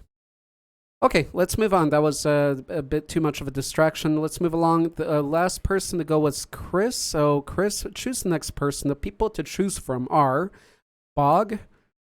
Jono just showed up. Not sure if he's going to have anything to share, but we'll find out. Hi, Jono. Welcome, welcome. Dog, let's see. Donde already did. Also, Rain, Crawler, and Louie. And if anybody else on YouTube has something to share, let me know. I'll call you out too. So who do you choose, Chris? Let's go with Louis. Louie's in a dog. All right, Louie. You got anything? Did you send me anything? Let me check real quick. In my secret Louis source. See, that's what makes me the true Monster Master. Not all that other stuff I say. It's because I have a secret source to Louis' knowledge. Once you get that, you become a Monster Man. There you go. Shout out to Louis. All right, let's see what he sent me. He did indeed send me stuff. Brood from Marvel Multiverse. Is that from before? I think I shared that Brood. So yeah, I don't think you sent me anything. Louis, don't worry about it. Hey You did send guys, me a it's been video. a while Oh, crap. since I talked to you. Here we go. Oh, that wasn't live. Okay. He's got nothing. Amazing. All right. Maybe I overtalked that whole Monster Master status there, Louis. Sorry. Let me see. He did send me a video, though, and I'll check that out later, Louis. Thanks. I haven't been on social media too much in the last few days. Took a little bit of a break, and glad I did. Guys, can you still hear me? Yeah. Yeah, I can hear you. Okay, because oh, crap. I don't know if we're still live. Okay, we are still live. I clicked on the wrong window. Too many windows. I'm not alive. Oh, we just gone offline, have we? You scared me. I scared GMPF.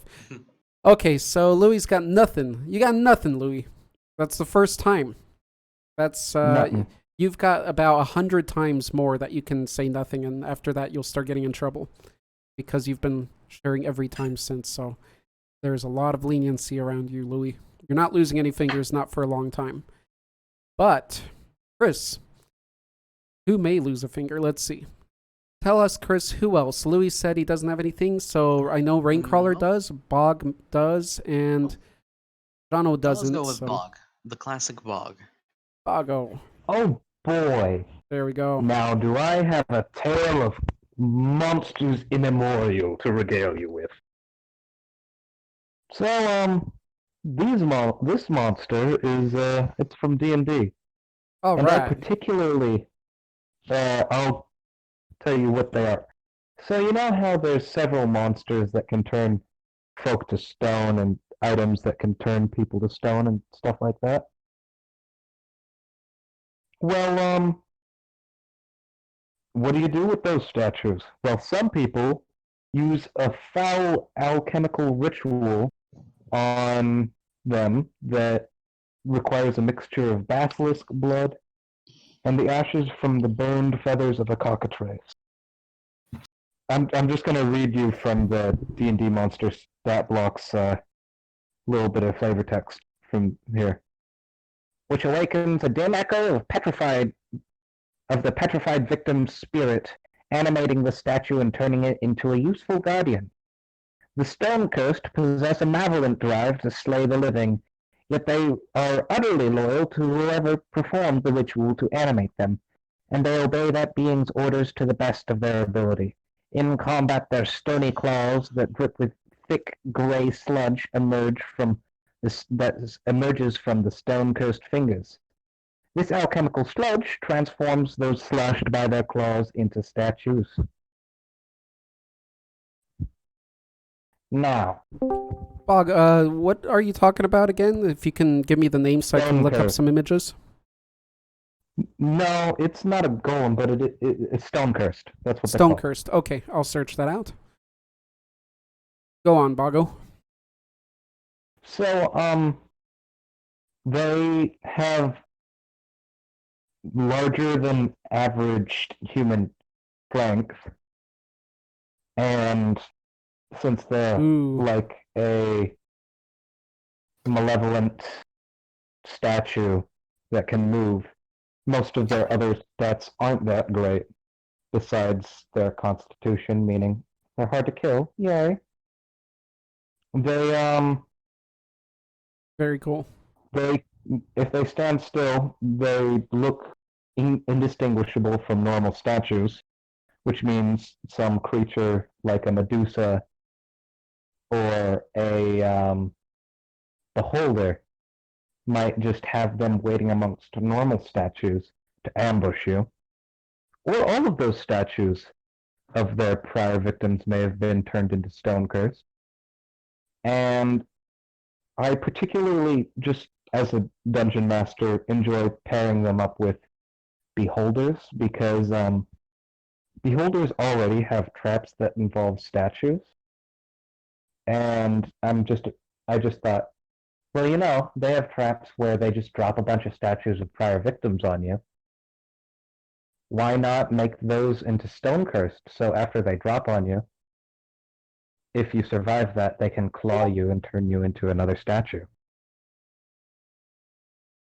And I just find Wait, how do they turn you into a statue? the slime that's dripping off of their fingers, Okay. if they claw you, that'll Nice. turn you into another statue if you fail your save. Are they since they are cursed though, are they malevolent or Yeah, they are totally subservient to the person who did the ritual on them, but in general, I they see. just want to harm others? turn other things. Yeah, they're basically stone zombies, but I Gotcha. find them a lot more scary than zombies because Yeah. zombies are like really slow, and these things can be fast. And um, it's not a disease that or anything. It's a magical effect Right. that comes along with its transformation, and they don't need to, and they're not going to be able to rot away or anything. It takes a lot longer for them to stop working, basically. And I just think that it's really interesting to pair them up with a more intelligent enemy that can utilize them to their fullest potential um, as minions. Cool. So, like, imagine some dark wizard that has a few of these Yeah. going out in the night and bringing people back to their lair and clawing them, and then him just being able to turn them into more stone cursed. Or imagine some magical item that you just have to Greg, tap just on very a quickly. petrified creature to turn into a stone curse. Sweet. Oh, that's weird. Dark has posted the same. Uh-huh. So I'm struggling to make an army of them. Like, Yeah, confused. that's basically what I'm saying. One hit They're kill. really easy to, as long as you have a ready amount of basilisk blood and cockatrices. It doesn't even say that anything besides that is consumed to create a stone curse. So they're able to replenish themselves halfway just by clawing into more people and turning them into statues. And Nice. then you can Okay. take those statues and turn them into more stone curse. So it does Stone curse rejuvenate them. kill the basilisks and the cockatrice as well. And I mean, they're immune to and they can't be petrified because they're already Yeah. uh, They're already hard. a cursed version of a petrified creature, and you could just use stone curse to capture more basilisk and Yeah. cockatrices should you like to Yeah. Very cool. make more of them. So Always keep in mind, guys, the people that create an idea for a monster cast and win, they usually have something pretty good in mind. And I really do like this one from D&D. And what a nice change as you were comparing them to zombies, Baga. What a nice shift what a refreshing shift from zombies. I mean, I love zombies. I know a lot of people are tired of them or whatever, or don't like them. But this is a wonderful change of pace. zombies usually are some of the least intimidating horror monsters for me. True. And I In find general. the way that these things can stand around for years at a time and just ambush somebody Yeah. to be a lot more intimidating. What a cool, maybe not like epic movie like many zombies movies are, but rather a horror movie. It could make for a really cool movie. Whatever movie it would be. certainly a cool episode of Doctor Who or something. As you know, right away I jump Oh. to those statues, but this could be a very There's cool also storytelling. another interesting thing about them. Mhm. As part of the ritual that creates them, it forms a fist-sized obsidian skull within the creature's torso. It isn't visible until it's like broken, and the skull will just clatter out to the ground after the statue has been destroyed.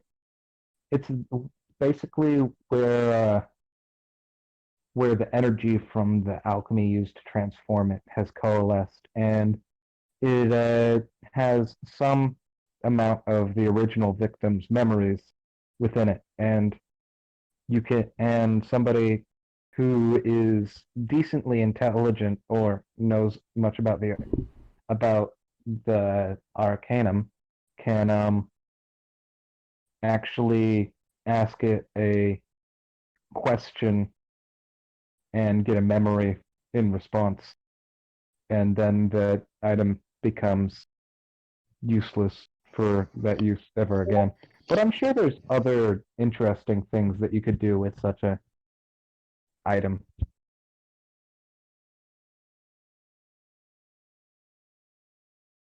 All right. Anybody have anything else to add to that?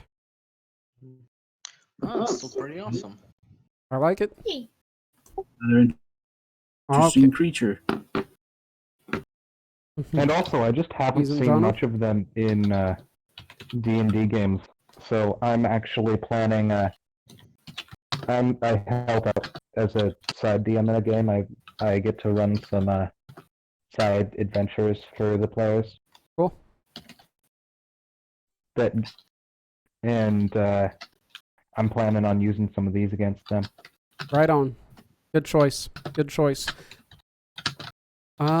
Yeah, I definitely recommend this to DMers and D&D gamers.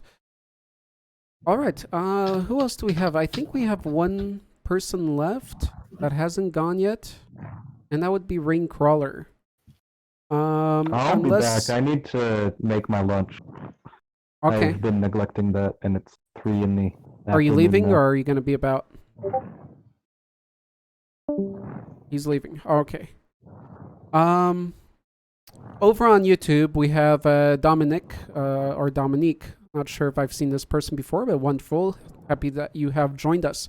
If you have anything to share that's related to our topic today, please let me know, and I'll read your comment here. Other than that, or anyone else that's watching that would like to share, let me know if you have something. If not, then I'm going to share Reigns, and that's going to be the last one. And then we'll have some more shout outs from Gogmazio. So, Louis also said once, then moved away. He said, I'm surprised nobody mentioned that special lady, you know, Medusa. Or Gorgons, I think. Nobody has mentioned that, as they do turn you to stone. So that's another shout out. Medusa or the Gorgons. And I see the Gorgons were just mentioned here. Has anyone talked about gargoyles yet? Nope.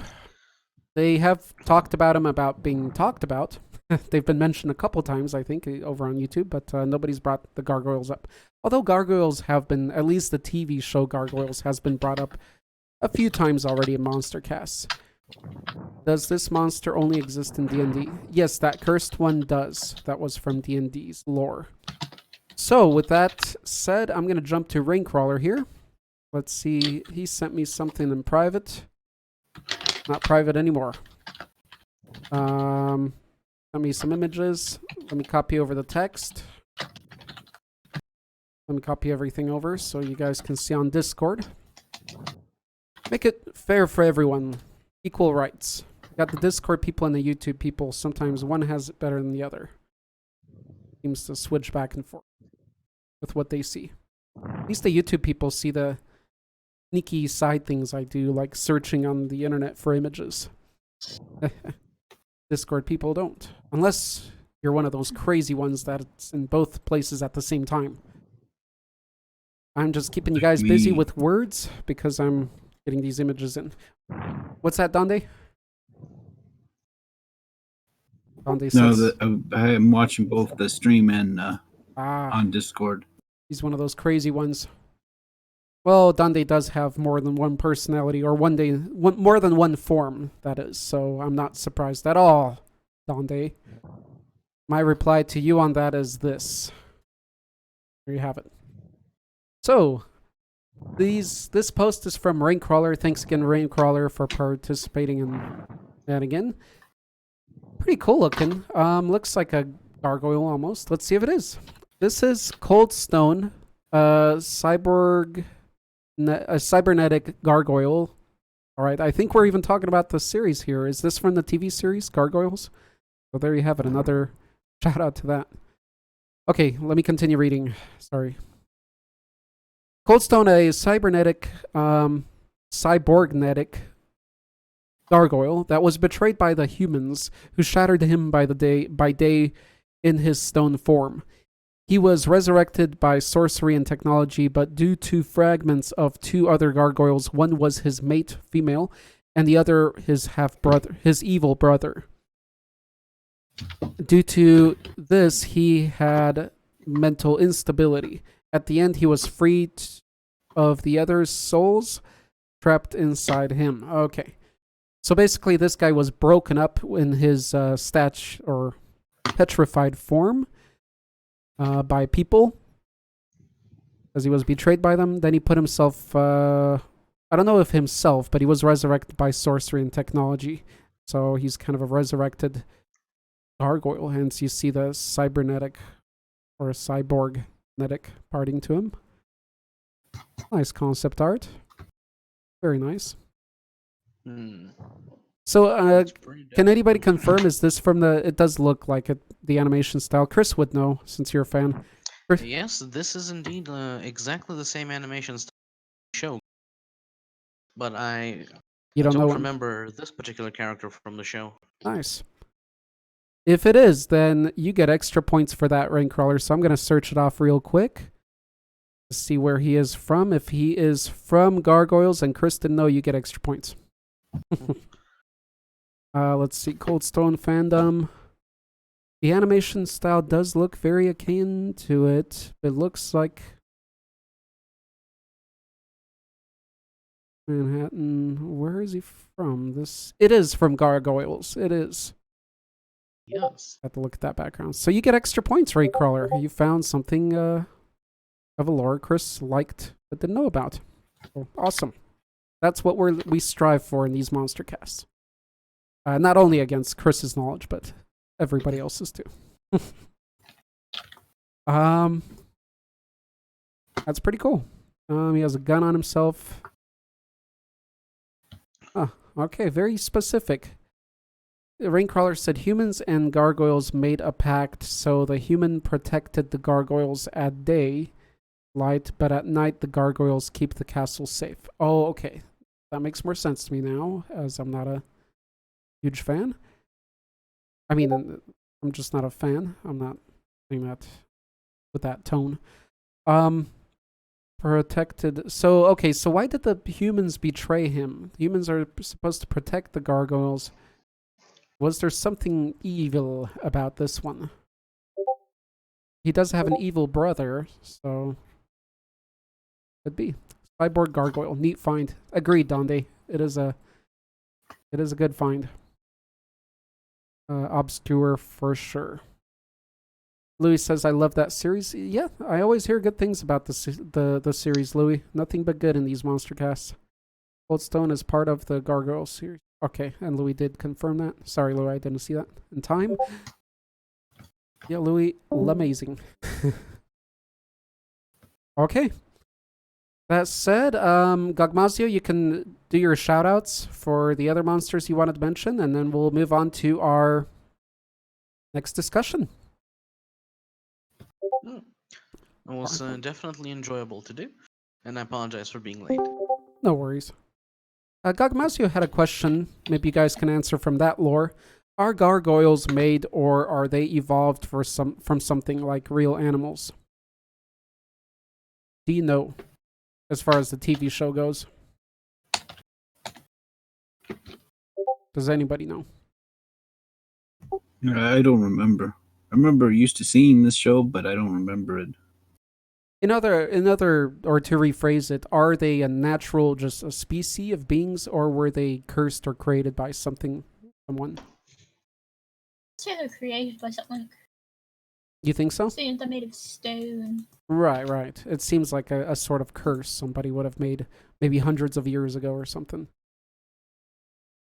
Well, that's really digging into your gargoyle knowledge there, guys, so we'll see if you guys come up with anything. Okay, they're natural in the series. That's what Raincrawler says. Right on. Oh, Thank you, Rain. that's interesting. It is. It is, like, that would be interesting even more so in a way, because if they were created by someone, then it would make sense. They, like, protect churches and stuff. But if they were a species, and then the story around it changes, that they started sitting on churches and look like they're protecting churches, but they really just did it because of the architecture of churches, and they found it a place where they could blend in and wouldn't get bothered by people. That's a different way of making sense of a camouflage system of a natural being. Whereas, of course, if they're cursed, they would find, a savior in the Lord or Jesus, and then they would go to churches and protect them and, something like that. So it can go either way, this story. But I rather found it interesting how, if they were natural creatures, how that story could look. Why would they go to the cathedrals, and sit on churches and old buildings? Really isn't that deep, but it's a fun exploration of thought. Okay. Natural in the series. Okay, thanks. They were stone by day, but warriors by night. Yep. I like gargoyles. And I'm not just talking the series. I just love the monster. Any fans of gargoyles here? Say huzzah. Huzzah. Huzzah. Huzzah for the show only. I don't particularly care for the monster. Okay. I think my attuneness to gargoyles was really inspired by of course, the greatest board game ever. It's not the best, though. Let's be honest. It's an old board game, but it's Hero Quest. That was a huge staple in board games. It was a Games Workshop creation. I simply loved Hero Quest. I've brought it up before. The first awesome miniature kind of board game, medieval fantasy miniature board game, basically had Conan on the cover. But in that board game, one of the leaders, the most powerful being in that board game, was this gargoyle and this wizard guy. But the gargoyle miniature, I still have it, was simply awesome. And after that, I never looked at gargoyles the same. Because there was one gargoyle in the game, but he was the leader. But he was powerful. Awesome. Okay, let's see. They were stone. And it makes sense that a gargoyle would be a leader, as they would be really powerful. I mean, if you had one in a universe, even fantasy, that could turn to stone, that seems like a pretty damn nice benefit to have. To some degree. I know what Could also be a curse. one monster we've missed. I just thought of it now. Weeping Angels. No one's mentioned it. Right, Weeping Angels, which from Doctor Who, which are often brought up, which Bog's monster reminded me of. But they're... Sorry, I jumped into my head and I just shouted from the rooftops. It's a good one. We'll take it from you. We'll take it from your silence. But again, those are a statue. As Louis also mentioned, a living statue that was in God of War. Colossus of Rhodes, which is awesome. So they're man-made, right? But still made of stone, so yeah, still works actually. I was thinking statue doesn't work, but they are made of stone. I was thinking too much. I was overpowered by the thought of man-made rather than it's still made of stone. So yeah, definitely, those Weeping Angels do work. We've mentioned them at least 3 times, and probably much more in these Monstercasts. They're an awesome monster. Being from over there, Supro CD, are you a fan of Doctor Who? Since it is based from... I haven't watched it myself. Oh, you haven't? Okay. I used to watch it. You used to? Okay. I got into it late. I guess I didn't get into it, but I watched a season or 2 later on in life, like 2-3 years ago. That's the first time I watched it, and like I've mentioned before, I was impressed. Mildly impressed. I think there is a book about gargoyles in America by Stephen King. I don't know, actually. I haven't seen that or heard of it. Although I did sit in the cafe restaurant where Stephen King sat once. I have a picture to prove it. But no, I haven't heard of that. If you find the title of that, let me know, Gog. That would be interesting. A Stephen King gargoyle mix. That would definitely bring more points to the gargoyles. Oh, let's see.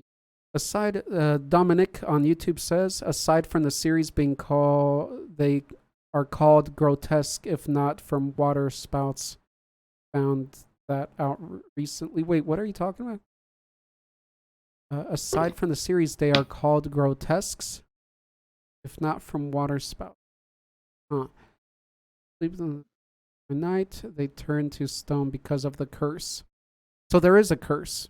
So Louis said there is a curse, though. Wait, but then he said they're a species. But they're oh, I see. So it's a species where they have that appearance of a gargoyle, but the curse part of it all is that they turn to stone. That's awesome. We never really think about that, right? We always just think gargoyle, something that turns to stone. But we don't think, well, gargoyles were a whole species, that later the whole species was cursed to turn to stone at night. Or at day. What do you think about that? We got a from Chris. OCD, what do you think? Cool. He thinks it's cool. Donde thinks it's cool too. No, but that is a cool thought. I guess I never dug deep enough into gargoyles. We want to for an in-depth video, but the idea of it being a species that was later cursed or a group of gargoyles. So imagine that there's a group or a civilization of gargoyles somewhere far away that don't turn to stone. They just have that, dragon, bat, humanoid appearance. It's just a curse. But then we wouldn't call them gargoyles, would we? Maybe they would have a different name. Okay, I'm getting too deep in the gargoyles here. Cool. Gargoyles. Okay. Losing my voice. Tongue. I'm losing my tongue more than my voice. Here we go. Gog. Ooh, Gog Mazio got a SCP for us. And this is in place of what Darth missed then. He said 173 is a living statue. Okay. The first one. There we go. There could both be in lore, natural and cursed, like the werewolves. Right. I think there is a book about gargoyles in America. Okay. Right, so they're like werewolves. Maybe. I found the book, Gog Mazio. Oh, so this is the book you found. And did you share, Gog Mazio? Go ahead and share your other monsters you wanted to talk about, because we're going to jump into voting next before everybody has to leave and sleep and stuff. So let me see. Nightmares in the Sky is the book. I think I have seen this one, and I didn't know it's a gargoyle book. Nightmares in the Sky. What a good title, too, for a gargoyle book. Imagine that, guys. A Stephen King horror movie about gargoyles. Do you want to see it made? Yeah. Okay, we got one I think person. Stephen King would do it. Yes, I do. I enjoy Stephen King movies. Depends what, I guess, but What's Penthouse? I want to see it. What is what? This is an excerpt of it was published in Penthouse. Penthouse. You want to know what Penthouse is, or are you trolling me, Donde? Is this Donde I'm speaking to, or Dando? Donde, why? Well, because Penthouse is a porn magazine. So there you have it. Yeah, that's why I thought you were trolling me. Like Playboy, but I think more hardcore. Yeah, I'm pretty sure more hardcore than Playboy. And this had an excerpt from this book? I get. Well, let me see. So, okay, he said Nightmares in the Sky, Gargoyles and Grotesques is a coffee table book about architectural gargoyles, photographed by Fitzgerald, with accompanying text by Stephen King. Okay, guys, so this isn't a novel. Sorry, I was going off too far there. So it's not a novel. There's not going to be a movie made with Stephen King's writing. Sad. Not anytime soon. I'm disappointed. He's sad. JMPF is out of here. No, it's not a novel. It's just a coffee table book. So basically, it has images and history on what gargoyles are, and has commentary by Stephen King's in the book, or it's all written by him. Let's still look at the real gargoyles, which is cool. Still something cool to look at, but an idea of a horror that has gargoyles is more appealing to me. So it was published in 1988. An excerpt was published in 1988 in an issue of Penthouse, which is a porn magazine. So I don't know why gargoyles would be mentioned there. I could imagine. I mean, I'm pretty creative, so I can. Rock stuff. Right, it's rock hard stuff, right? Like OCD said. But in the Tales of the Dark Side movie, there's a gargoyle story in it. Is there? I know that Stephen King's stories were put into, or he did write some of them for the Tales of the Dark Side movie, which was supposedly supposed to be Creepshow 3. Well, I do remember the Indian. You're not talking about the Indian, right? No, I'm talking about like Tales from the Dark Side, the movie. Right. Like the Cat from Hell is like the second story, and then the third one's about a gargoyle, which I think was adapted from another story. I forgot if it was Tales from the Dark Side, as there's a couple of these movies that are broken down into mini stories, which is what Donde's talking about. But and you'll catch me, Donde, because I'm sure you know what I'm talking about. There's one where in the second one, I think, there's an Indian that stands, an Indian sculpt or carving that stands outside of a store, a statue, and he comes to life when burglars, well, when the store is kind of defaced, and he comes to life, and sort of in a way like a gargoyle would. That's not what Dante's talking about. Yeah, that's the first one from Creepshow 2. Gotcha. That is Creepshow. I've seen that one so many times. I don't know why. That's like that episode or that movie with that one is the most memorable out of all of them for me. I don't know why. Maybe it's been aired more than others. Can anybody find the excerpt? I don't want to Google it. I really want to Google it, but I'm afraid of what might show up here. Maybe OCD or Donde or somebody. Can you search? Can you search real quick what the excerpt? Just Google September 1988 issue of Penthouse Nightmares in the Sky excerpt. Oh shit! I just searched it, but not the images. Yeah, just search what the excerpt was like. What was the inclination for them to add gargoyles into the porn magazine? How does it sync? They look fancy. I mean, I could be creative and find answers, but where am I looking again? So search this.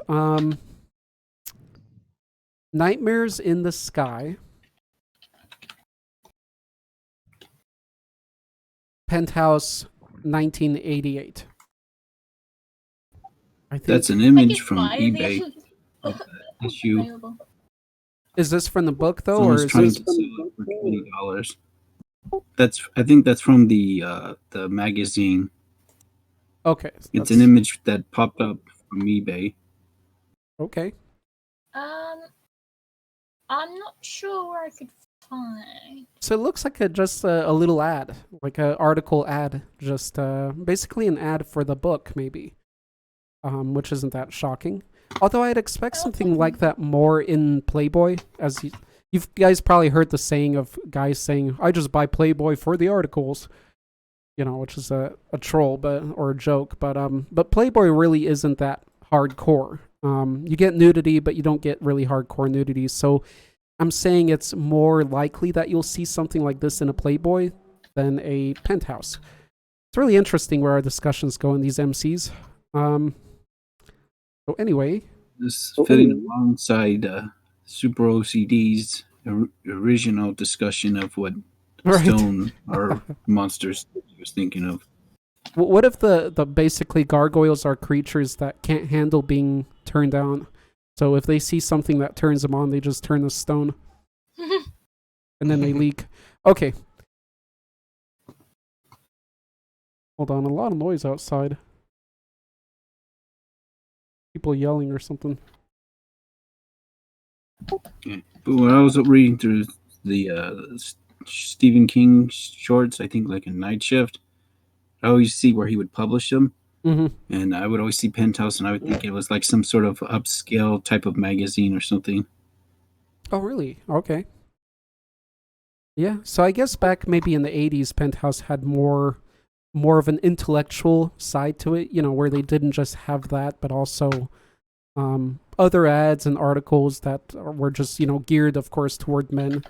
Kind of like what's that one magazine today that is for men, about manly stuff, and then it has a bunch of pictures of, women. Not naked, but I forgot the name of it. Or maybe Penthouse was it there? Or maybe there's another Penthouse. I don't know. I've only known of that one as far as magazines go. Nonetheless. Dogmasio's final share. The guy who wrote A Nightmare of 20,000 Feet wrote stories on Playboy. You never know where these writers end up. A story on Playboy. Interesting. Playboy story. Dogmasio, this is Zora Magdaros. This is our last share, guys. Then we're going to jump into the voting. So please hang on after this one if you want to vote for a topic for next week. Let me read through this real quick. This is Zora Magdaros, the second biggest monster in Monster Hunter. Nice. He has a volcano on his back and also an area where he can walk on and fight with one other monster. Also, like in a private arena. He fought him twice in a game. One older Zora is found in one part of New World, and he makes one whole area called Guiding Lands. They are known to sleep at the bottom of the sea for 10 years before they wake up and find elder dragons to feed on. That's awesome. They go to See, that's epic when you add stuff like that, because it doesn't just feed on dragons. It feeds on elder dragons. So it's a little bit of overkill there. Not really. After they are full, they will go back to sleep. Be in sleep. Okay, so these guys, in short, sleep for 10 years underwater. Every 10 years they wake up, eat some elder dragons, and then go back to sleep. That is their life cycle. And they have a little private arena where they will battle other monsters. And they have a volcano on its back. That's awesome. And that's definitely a big earthy monster for today. Too bad Boggo didn't get to see this one. That's a good one. That's a really good one. And it's Godzilla epic level. Well, actually, if it has a volcano on its back, it's bigger than Godzilla. Probably even the biggest Godzilla that's out there. I am liking this. While on his back, you fight a monster that is defeating Dora from defeating... Okay, from other... It sounds like something you'd see in battle in God of War. As in God of War, you fight upon titans and stuff, and that's just cool that Monster Hunters has something this epic. Sure, show us the biggest one in Monster Hunter, by the way. He wants to show us that. Godzilla Earth size, that's what I'm thinking, if not bigger. As, Godzilla Earth is on Earth. This thing kind of is Earth, a portion of Earth. I like it. What do you think, Chris? Oh, that's a big scaly snake. As for the earthy one, it has that Godzilla shape. True. Which makes me like it a lot.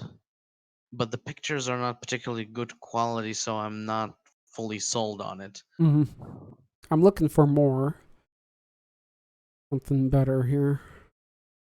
Yeah, it's certainly, I don't know if I'd say Godzilla inspired, but you can see Godzilla within. I mean, it has that whole structure. Here's another picture, Chris. I think this one's from the game. Yeah, very Godzilla-ish.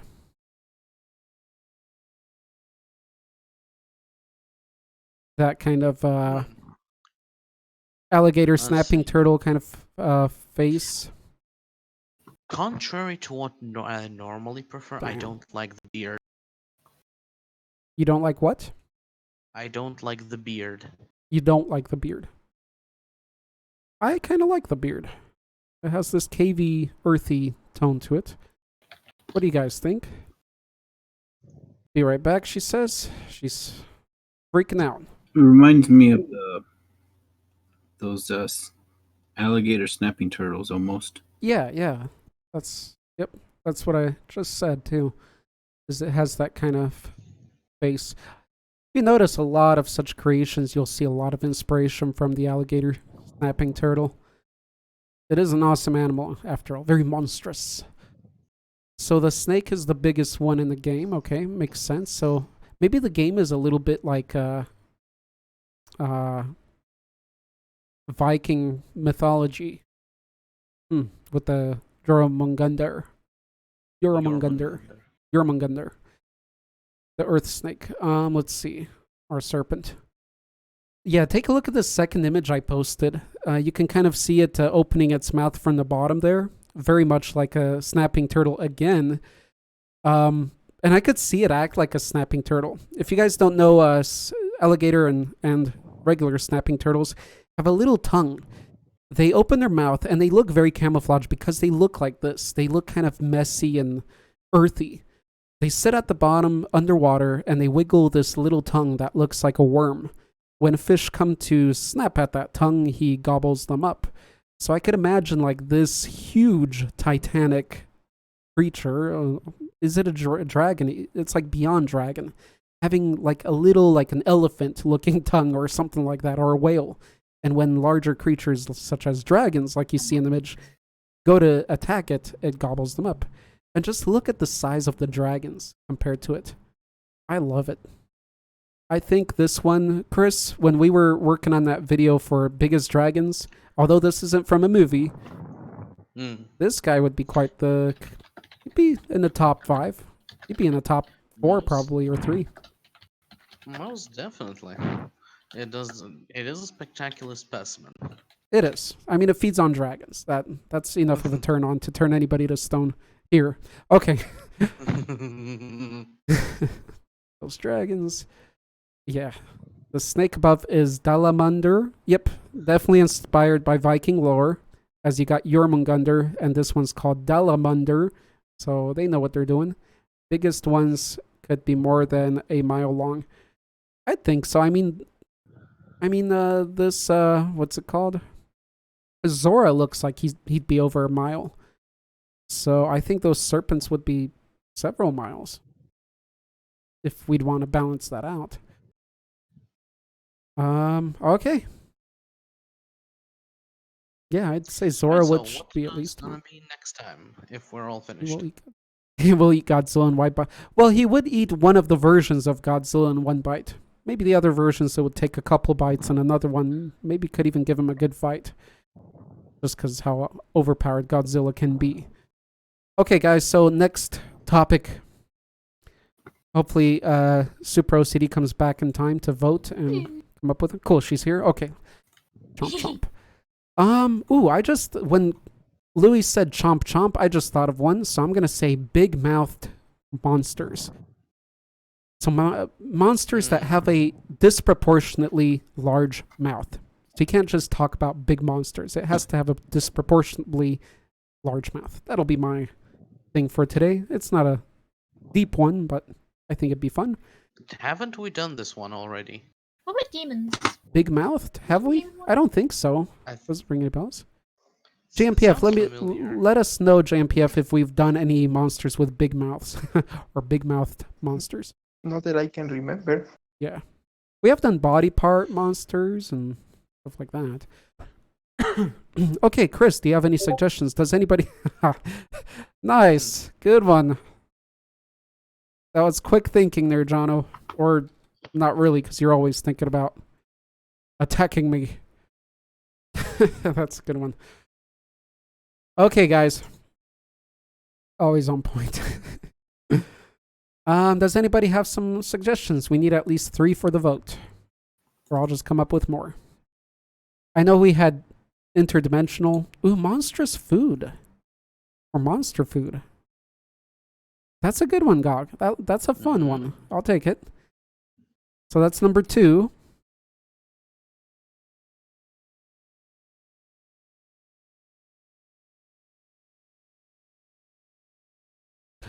I'll give you guys another one.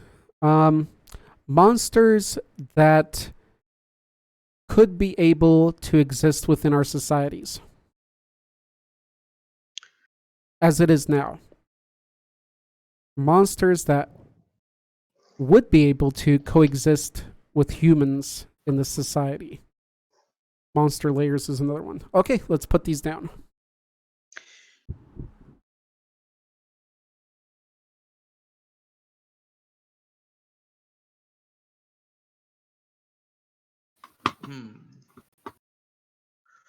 Because I do recall there used to be one that that was very interesting, but I can't remember what exactly it was.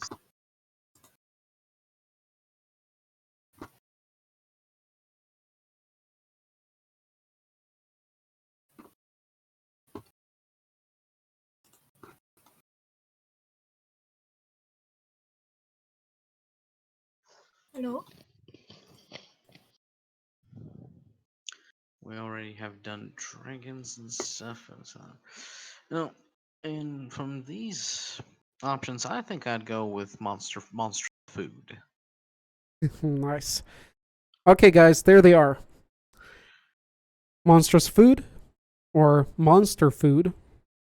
Something that's a specific kind of food for monsters. So it can't be like humans or something generic. Like it has to be a specific food that you saw something that just caught your eye and you're like, wow, that's pretty creative. Large-mouthed monsters, interdimensional monsters, monster layers, monsters that would be able to coexist with humans today. All right. For the food. Let's go down the list.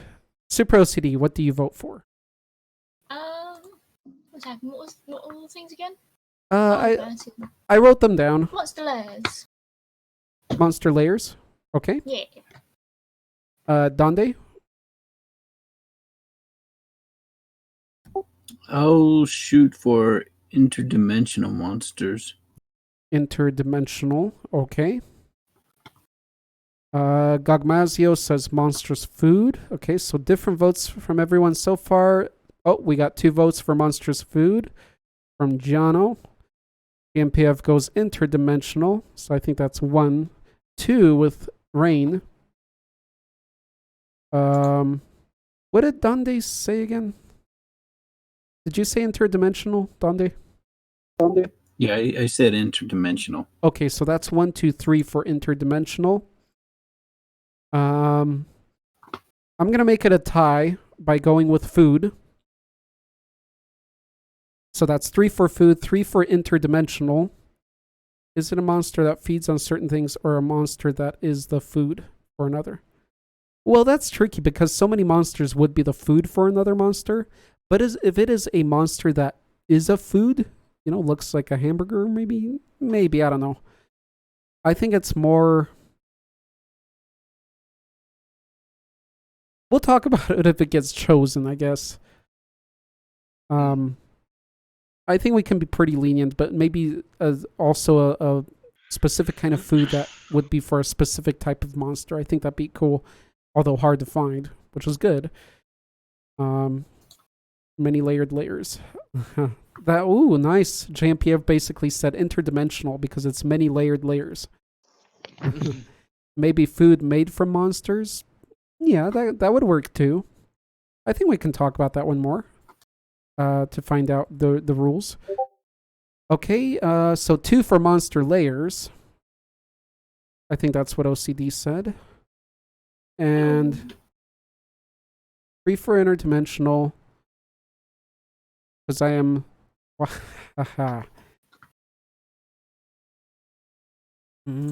thought he was referring to a joke I said with the monk. Nobody got when I said it. Interdimensional. So Louis changed from monster layers. He's breaking the tie, I guess. You want to break the tie, huh, Louis? You just want the spotlight, don't you? Well, you got it. Maybe, who else didn't vote? AMPF did say enter. And Chris, what did you say again? I'm going for the food. Ooh, he's going for right. So we got 2, 3, 4. Ooh, 4 for food, 4 for interdimensional, I believe. That's a tie. I changed my vote, man. All right, Louis. Well, you're keeping it a strong tie then, which is good. We like ties here, although they can last too long sometimes. Okay, he's confirming. I must talk about the gingerbread man. Yeah, would that be a food monster? Interesting. Let's call in Darkus. Darkus. Let's see if we can get Darkus's attention to break this. Sadly, guys, I will need to pop off. So I do bid you a good night. Cool. All right, Chris. Remember, the topic's always going to be noted in the events channel here. Gotcha. And it's going to be one of those two. So take care, Chris. I'll see Bye, you Chris. guys around. Alrighty. All right. At least Chris left his stamp of vote here. Let's see if we can get Darkus or somebody in here. Victor. Sweetheart. Coyote Noises. Raincrawler. Wait, did Raincrawler? Yes, he did vote. There's no C, but there is a Z. There's an imposter of Z here in the Aging Rock Troll section of our members. Their name is Z. Ghostly Gondolier. He never joins us. You should.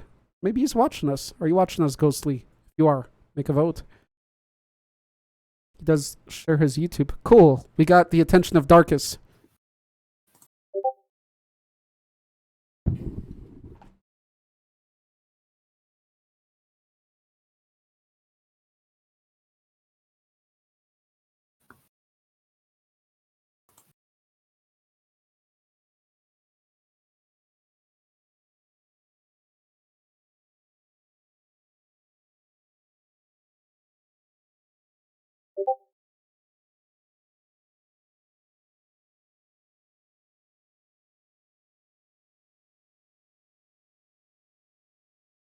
Hello? Very quiet. Okay, let's see. We just need one word from What Darkus. was the voting be? Oh, by the Only way, Darkest. I mean, wanted to shout out for Donde. I think Donde next week, next Monstercast, we're going to be sharing your,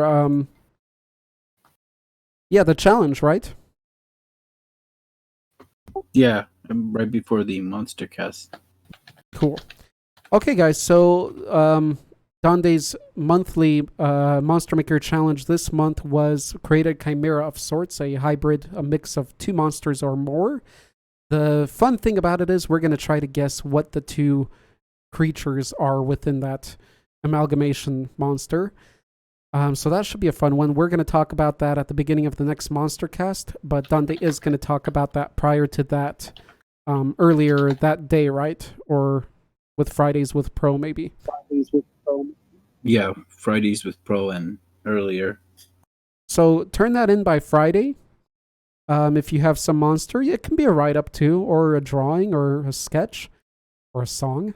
Make a song. Nobody's done a song yet. Write a song about it, or a poem. Oh, come on, guys. You can write a poem. Maybe I'll write a poem about it.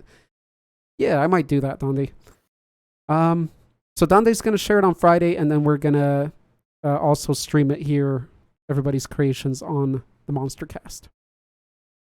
Louis said, "Come on, we need a tiebreaker, or else it's gonna be interdimensional food monster, interdimensional food monsters." You're right, Louis. We need a tiebreaker that is set. I'm gonna figure something out. Was typing in our server, so I don't know if she's here or not. Who?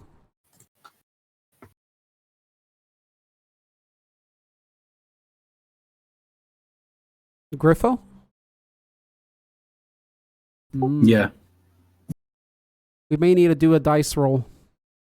We can do a coin toss here, right? Do we have a mod to do coin tosses? Wait, Darkus might answer. What are the monsters that are tied? The monsters that are tied are interdimensional monsters for our next topic, or monstrous food, or monster food. So those 2 topics. Monstrous or monster food, We're not too clear on that one, but it could be fun. Or interdimensional monsters. Choose one of those, Dominic or Dominic. Hopefully you won't tie us up again. If you do, then we're going to do a Toinkos. Did I just say Toinkos? I think I'm done. I think I'm done here. I'm talking like a drunk. Toinkos.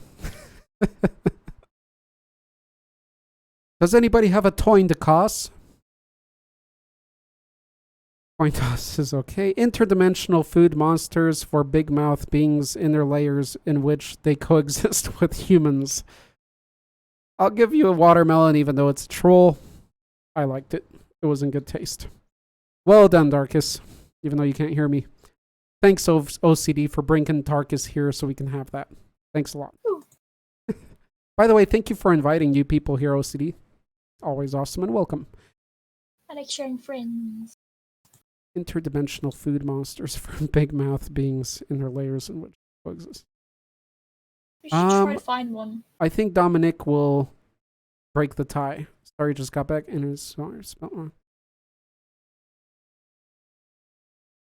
Looks like interdimensional is it. Dominic on YouTube, Chavez, has broke the tie. Thank you very much. It's your first day here, and look how powerful you are in these monster casts. You broke the tie. That's how we celebrate our monsterites. By the way, Dominic, how did you find your way to the monsterhood or to this channel? Please let me know over there so I can figure out a strategy to maybe bring more cool people like you here. I hope you heard that, and I'm looking forward to your answer. Raincrawler is happy with that. Did you choose interdimensional? I think you did. John wants melons for trolling too. It doesn't work that way, Jono. I'm sorry. But kicking does. Damn, Darkus. He didn't even answer anything after that. He just made a troll and done. And then he's saying he's bored. Oh, that's not going to help. You're bored, come here every Saturday, guys. Especially during the shutdown. We're having a good time. Okay, so interdimensional. Yes, it's interdimensional. And let me know, Dominic, again, how you found your crazy paths to the Voices of the Monsterhood channel. That's it, guys. Next time we're talking interdimensional monsters. I want to clarify, because I think too many people could draw gods and goddesses into this, because I think that's an easy answer. So let's try to stay away from deities, as all deities would pretty much be interdimensional, right? So to make it harder, interdimensional monsters, but try to stray away from deities to make it more of a challenge. Understood? Yes. Okay, everybody's on the same page then? Yay. Dominic said, World of Monsters. And let me know if it's Dominique or Dominic. Or just say male or female.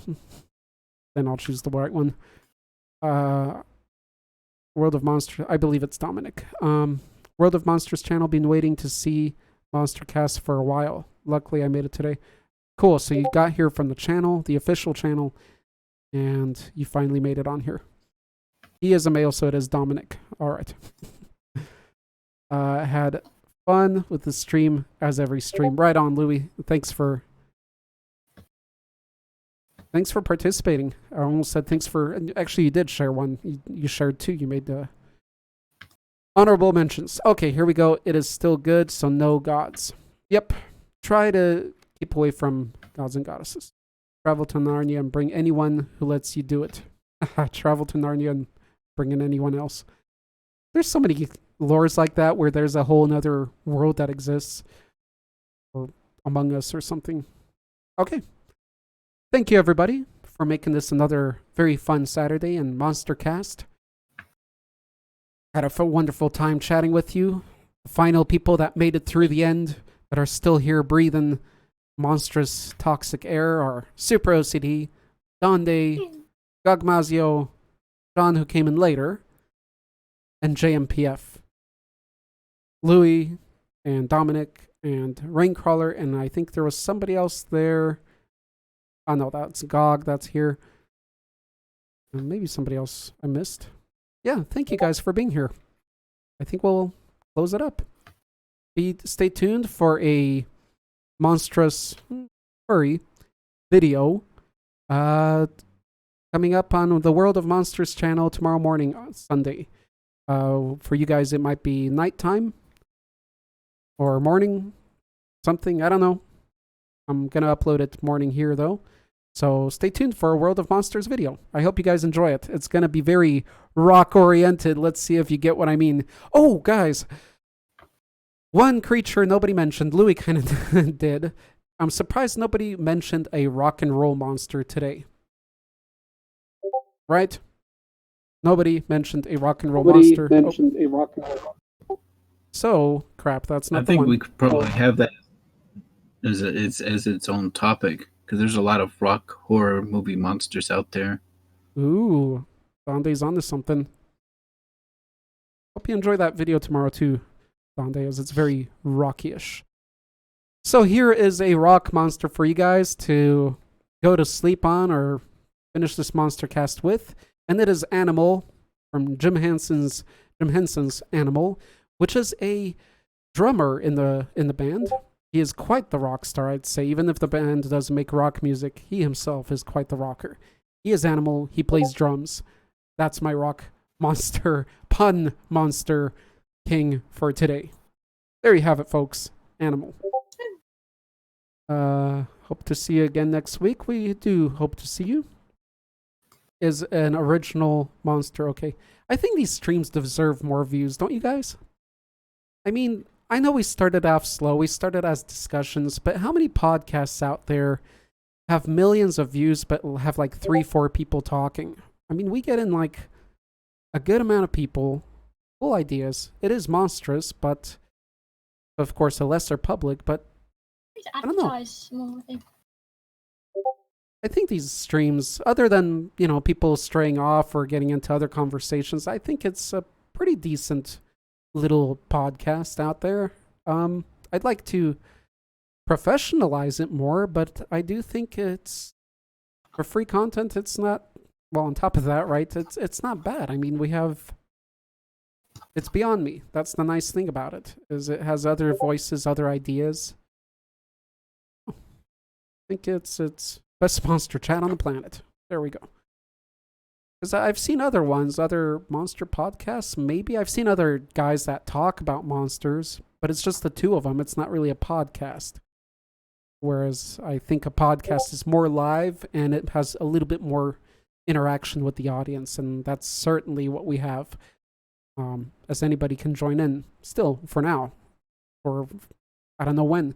I think there's going to be a time where so many people are going to be coming here that we're going to have to limit who talks. What I would like to do, guys, before I turn this off, I would like to get the people on voice maybe back on camera again. Actually, yeah, no, that's hard for some of you, because some of you strive in that mystery. I know Chris did a camera, so we could have Chris, but I would, like, if we were to grow bigger here, I think that's part of the thing that would make these a lot more entertaining and just better. I mean, seeing everybody talking, you know. I don't know. Think about it. It doesn't have to be everybody, but the at least the big people, you know, the top people that are usually here, that are always on voice when they are here, they should, I don't know, be on camera. Because what's the point of me on camera alone, you know? For professionalism sake. Just think about it. Think about it, you guys that don't show up on camera. Have one, maybe it's a crappy one. I don't know. Because I was looking at the other podcasts, and really that's what they have ahead or better than us, is they have a nicer maybe setup, but they also have talking heads. And we have a talking head and a motionless Cyclops skull, which adds a lot, believe it or not. It adds the energy here. I think I'm going to leave because I'm going to ramble on now. Jono's bringing up Agalok, so it's definitely time to stop the stream. He thinks I'm talking about him again. It's always about Jono. Much John Ham right now. Or Lumbago. It's probably a secret. Okay, so with that ado, guys, just think about it. If you are in voice, if you do have a camera, maybe slowly we can make a 2.0 version of the stream. I think Jono would be up to it, but Jono's generally actually busy, so it'd be more like Donde. C, if we could get C, I'm pretty sure C has a camera. He just never put it up, but he's not here that often too. So it'd have to be Chris, me. OCD's been here a lot lately, but she's pretty hidden too. Pro's pretty hidden. Yeah, I don't know. I think JMPF would have the guts to do it. He's a gutsy guy. Okay, the original Monster Best chat. I wish I could be on voice with you guys. Well, why can't you, Louis? Well, you're probably busy too, because you could do it on phone even. But that's not the full experience for you either then. You're always welcome to, Louis. There is JMPF. My room is dark, just as his soul. He is the overlord of Mexico. Right on, JMPF. You get a watermelon for having the guts to show your face. You guys don't have to tell us where you live. You know, you can keep your safety. That's the most important part. But to reveal yourself, that's up to you. We still live. GMPF Yes, we is probably making more frosted flake golems again, amassing his. Yeah, well, what about that army of Dandos? Don't think I don't know about that. Donde's so divided that he's barely aware of Dando. That's pretty wild. Donde's got a situation there. And then there's Dandy, which, you know, we don't bring up unless we bring up Penthouse again. That's Dandy. Best monster chat. Okay. All right, guys. Thank you on YouTube for bearing through this. This is how our after parties tend to get, which are not streamed. Last after party was like it was like 5 hours or something. I was on here with Bog and Super OCD. Yeah, we streamed for like 3 hours, and then for another like 4 or 5 hours, I sat here chatting with them.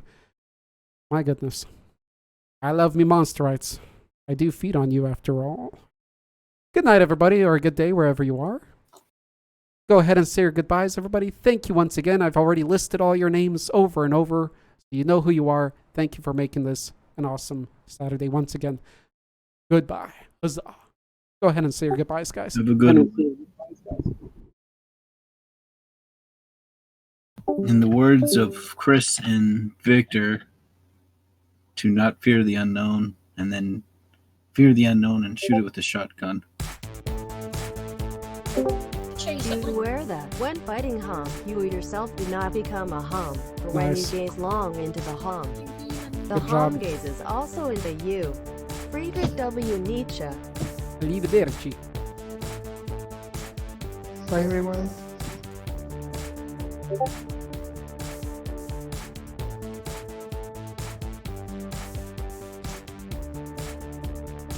And now we have 5 people watching this. Okay. I'm still streaming.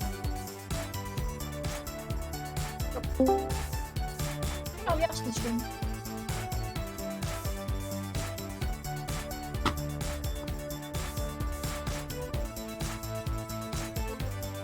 John brought in the butt at the end.